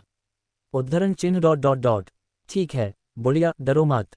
अगर वे तुम्हें धमकाने की हिम्मत करें तो मुझे बता देना, मैं तुम्हारा ख्याल रखूंगी। चूंकि बुढ़िया ज्यादा कुछ कहने को तैयार नहीं थी, इसलिए शांगगुआन जियाओ का यह अधिकार नहीं था कि वह दूसरों के पारिवारिक मामलों में ज्यादा दखल दे। बूढ़ी श्रीमती मो लंबे समय से सुपरपावर वर्ल्ड से दूर थीं और शांगगुआन जियाओ को नहीं पहचानती थीं, न ही वह उसकी स्थिति जानती थीं। उसने मुस्कुराते हुए सिर हिलाया। अच्छा, ये कहकर बूढ़ी श्रीमती मो ने फिर से झेंग चुई की ओर अपनी नज़र उठाई। चुई, क्या तुम अब मेरे साथ वापस आने को तैयार हो? झेंग चुई ने शांगगुआन जियाओ को देखा। उसकी आंखों में गहरी घृणा चमक रही थी। वह सोच रही थी कि तीनों लोगों को एकीकृत करने के बाद वह इस छोटे से दुष्ट से कैसे निपटेगी। चूंकि आंटी मो ने खुद कहा है, मैं तुम्हारे साथ वापस चलूंगी, उसने कहा। बात यहीं खत्म नहीं हुई थी, लेकिन शांगगुआन जियाओ की मौजूदगी में वह ज्यादा दिखावा नहीं कर सकती थी। मो परिवार में पहुंचकर वह बूढ़ी श्रीमती मो और मो किंगी से हिसाब बराबर कर लेगी। 465 अत्यंत इन रात्रि 12 दूसरा अद्यतन। कार दरवाजे के ठीक बाहर खड़ी थी। ऐसा लग रहा था जैसे कार को जानबूझकर झेंग चुई की पसंद के अनुसार बनाया गया था। तीव्र सूर्य प्रकाश में लाल रंग का वाहन चमक रहा था तथा उसमें से चमकदार लाल रोशनी निकल रही थी। मोफेक्स्यू ने स्वयं आगे बढ़कर झेंग चुई के लिए यात्री की तरफ का दरवाजा खोला। चुई, अंदर आ जाओ। झेंग चुई हल्के से मुस्कुराई, कार में झुक गई। उसकी मुस्कान सूरज की रोशनी से टकरा रही थी और दूसरी मंजिल की बालकनी पर खड़े जियांग मुबाई की आंखों में प्रतिबिंबित हो रही थी। कितने समय बाद उसने झेंग चुई को इस तरह मुस्कुराते हुए देखा था। वास्तव में मो परिवार ही उसका असली गंतव्य था। जियांग मुबाई की आंखें कुछ धुंधली, अस्पष्ट और अस्पष्ट थीं। उसके हाथों ने स्टेनलेस स्टील की रेलिंग को कसकर पकड़ रखा था। ये पकड़ धीरे धीरे मजबूत होती जा रही थी और हालांकि उसके चेहरे पर कोई बदलाव नहीं आया था, लेकिन उसके हाथों की नसें पहले से ही उभरी हुई थीं। अचानक उसकी पीठ पर हल्की थपकी पड़ी। क्या हुआ, जियांग भाई, क्या आप उसे जाने नहीं दे सकते? शांगगुआन जियाओ ने चिढ़ाते हुए पूछा। उन तीनों के बीच संबंध बहुत जटिल थे। उसे जियांग मुबाई पसंद थी, जियांग मुबाई को झेंग चुई पसंद थी, और झेंग चुई, उसका स्नेह कहीं और था। शांगगुआन जियाओ ने कभी सपने में भी नहीं सोचा था कि उसके इर्द गिर्द इतनी नाटकीय साजिश सामने आएगी। सहज रूप से वह झेंग चुई को नापसंद करती थी। ऐसा इसलिए नहीं था कि जियांग मुबाई उसे पसंद करते थे, ऐसा इसलिए था क्योंकि उन्हें लगता था कि झेंग चुई में गंभीर चरित्र दोष हैं। अत्यंत सुंदर चेहरा होने के बावजूद वह पसंद करने योग्य नहीं थी। यह अच्छी तरह से जानते हुए कि जियांग मुबाई उसे पसंद करता है, फिर भी उसने जानबूझकर उसके साथ चीजें स्पष्ट रखीं, जैसे कि पूरी दुनिया उसके इर्द गिर्द घूमती हो। जियांग मुबाई ने शांगगुआन जियाओ की ओर देखते हुए उदासीनता से कहा, बकवास बंद करो। कुछ समय साथ बिताने के बाद जियांग मुबाई का शांगगुआन जियाओ के प्रति रवैया बदल गया था। अब वह उसे अपना मित्र मानता था। साथ ही उन्होंने शांगगुआन जियाओ को यह स्पष्ट कर दिया था कि उनका रिश्ता केवल प्लेटोनिक था। शांगगुआन जियाओ झेंग चुई के लिए जियांग मुबाई की भावनाओं से अच्छी तरह वाकिफ थी। उसने हल्की सी मुस्कान के साथ कहा, अगर तुम उसे जाने नहीं दे सकते तो मान लो। इसमें कोई शर्म की बात नहीं है। इसे नकारना तुम्हारे स्वभाव के अनुकूल नहीं है। झेंग चुई बेरहम है। तुमने इतने लंबे समय तक उसकी इतनी अच्छी तरह से देखभाल की है और उसने जाने से पहले तुम्हें अलविदा कहने की भी जहमत नहीं उठाई। ये वाकई बदतमीजी है। न केवल असभ्य बल्कि उच्च और शक्तिशाली भी। ये तो अनुमान मात्र है। उसका अहंकार जियांग मोबाई के स्नेह से उपजा था। उसके शब्दों पर जियांग मोबाई चुप रहा। उसकी निगाहें लाल रंग की कार की दिशा में जा रही थीं, उसकी आंखें ठंडे तालाब की तरह गहरी थीं। उसकी निगाहों का अनुसरण करते हुए शांगगुआन जियाओशियाओ बोली, जियांग भाई, चून की झेंग चुई तुम्हें वैसे भी पसंद नहीं करता तो तुम मुझे क्यों नहीं मानते? मैं झेंग चुई से कम नहीं हूँ। मैं तुम्हारे लिए खाना बना सकती हूँ, तुम्हारा बिस्तर गर्म कर सकती हूँ और यहाँ तक कि तुम्हें चुटकुले भी सुना सकती हूँ। जियांग मोबाई ने उसे देखा, फिर तेजी से घर की ओर चल दिया। शांगगुआन शियाओशियाओ लगातार बकबक करते हुए उनके पीछे पीछे चल रहा था। चाहे जियांग मोबाई की सुरक्षा कितनी भी मजबूत क्यों न हो, वह उन्हें जीतने के लिए दृढ़ थी। लाल कार सड़क पर तेजी से चल रही थी। मोफेक्सियू गाड़ी चला रही थी और झेंग चुई उसके बगल वाली सीट पर बैठा था और बुजुर्ग मैडम मो पीछे बैठी थीं। मोफेक्सियू ने स्टोरेज कंपार्टमेंट से धूप का चश्मा निकाला और उसे अपनी नाक पर रख लिया। चुई, मैंने सुना है कि अकीको और चांगयिंग भी आए थे, आज मैं उन्हें कैसे नहीं देख पाए? झेंग चुई ने सहजता से कहा, तुम्हें पता है अकीको कैसी है, हमेशा खेलने कूदने की शौकीन। ये उनका पहली बार दुनिया में आना है, इसलिए स्वाभाविक रूप से वे थोड़ी उत्सुक हैं। अभी तो शायद वे मौज मस्ती कर रही होंगी। उसने उनकी चोटों के बारे में एक शब्द भी नहीं बताया। वह ये भी भूल गई थी कि वे दोनों उसकी वजह से घायल हुए थे। ओह, मैं समझ गया। मोफेक्सियू ने सोचते हुए सिर हिलाया। आज का दिन मोफेक्सियू के लिए सबसे खुशी का दिन कहा जा सकता है जब से वह धर्मनिरपेक्ष दुनिया में आई थी। वह क्षण जिसका वह लंबे समय से इंतजार कर रही थी, अंततः साकार होने वाला था। बुजुर्ग मैडम मो अपनी सीट पर पीछे की ओर झुक गईं, अपनी आंखें थोड़ी बंद कर लीं, भावनाओं के उथल पुथल को छुपा लिया, नींद का बहाना किया। अन्यत्र काली रोल्स रॉयस माउंटेन हाईवे पर तेजी से दौड़ रही थी। चू जिनको ये देखकर आश्चर्य हुआ कि मध्यम आयु वर्ग के चाचा ने कार को फीनिक्स गार्डन में नहीं चलाया, बल्कि पहाड़ की चोटी की ओर बढ़ते रहे। मध्यम आयु वर्ग के चाचा बहुत उत्साहित थे। ये कहा जा सकता है कि धर्मनिरपेक्ष दुनिया की इस यात्रा ने उनकी मान्यताओं को बुनियादी तौर पर चुनौती दी। ध्यान से विचार करते हुए अधेड़ चाचा ने पूछा, मास्टर चू, क्या मैं निडर होकर आपके वंश के बारे में पूछ सकता हूँ? उनके शब्दों में सम्मान की झलक थी, अनजाने में ही उन्हें इसका एहसास हो गया। श्रद्धा बलवानों के प्रति होती है। इस दुनिया में उम्र मायने नहीं रखती, सिर्फ ताकत मायने रखती है। चू जिन ने अपने कार्यों से उनका सम्मान अर्जित किया था, और यद्यपि वह उनकी बेटी जितनी छोटी थी, फिर भी वे उसे बहुत सम्मान देते थे। अपने दिल की गहराइयों से।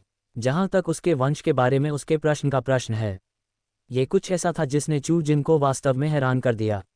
यदि वह कहती कि उसका कोई स्वामी नहीं है, केवल एक प्रणाली है जो उसे धोखा देने की अनुमति देती है, तो क्या इससे वह डर जाएगा? इस प्रणाली के बिना उसके पास यह आध्यात्मिक शक्ति नहीं होती। इस जीवन में उसके पास जो कुछ भी था वह उससे कहीं अधिक था, जिसका उसने अपने पिछले जीवन में सपना देखा था। मेजबान की भावनाओं को भांपते हुए जी ने धीरे से कहा, जिन भाई, सच कहूं तो आपके भीतर की आध्यात्मिक शक्ति का वास्तव में इस प्रणाली से कोई लेना देना नहीं है। ये सब आपकी उत्कृष्ट नींव और उच्च प्रतिभा के कारण है। जी गलत नहीं था। प्राचीन मार्शल आर्ट के रहस्यों को प्रदान करने के अलावा इस प्रणाली में बाकी सब कुछ चू जिन द्वारा स्वयं विकसित किया जा रहा था। ऐसे कई कारण थे जिनकी वजह से वह आग की लपटों से पुनर्जन्म लेने में सक्षम हुई। Thanks for watching.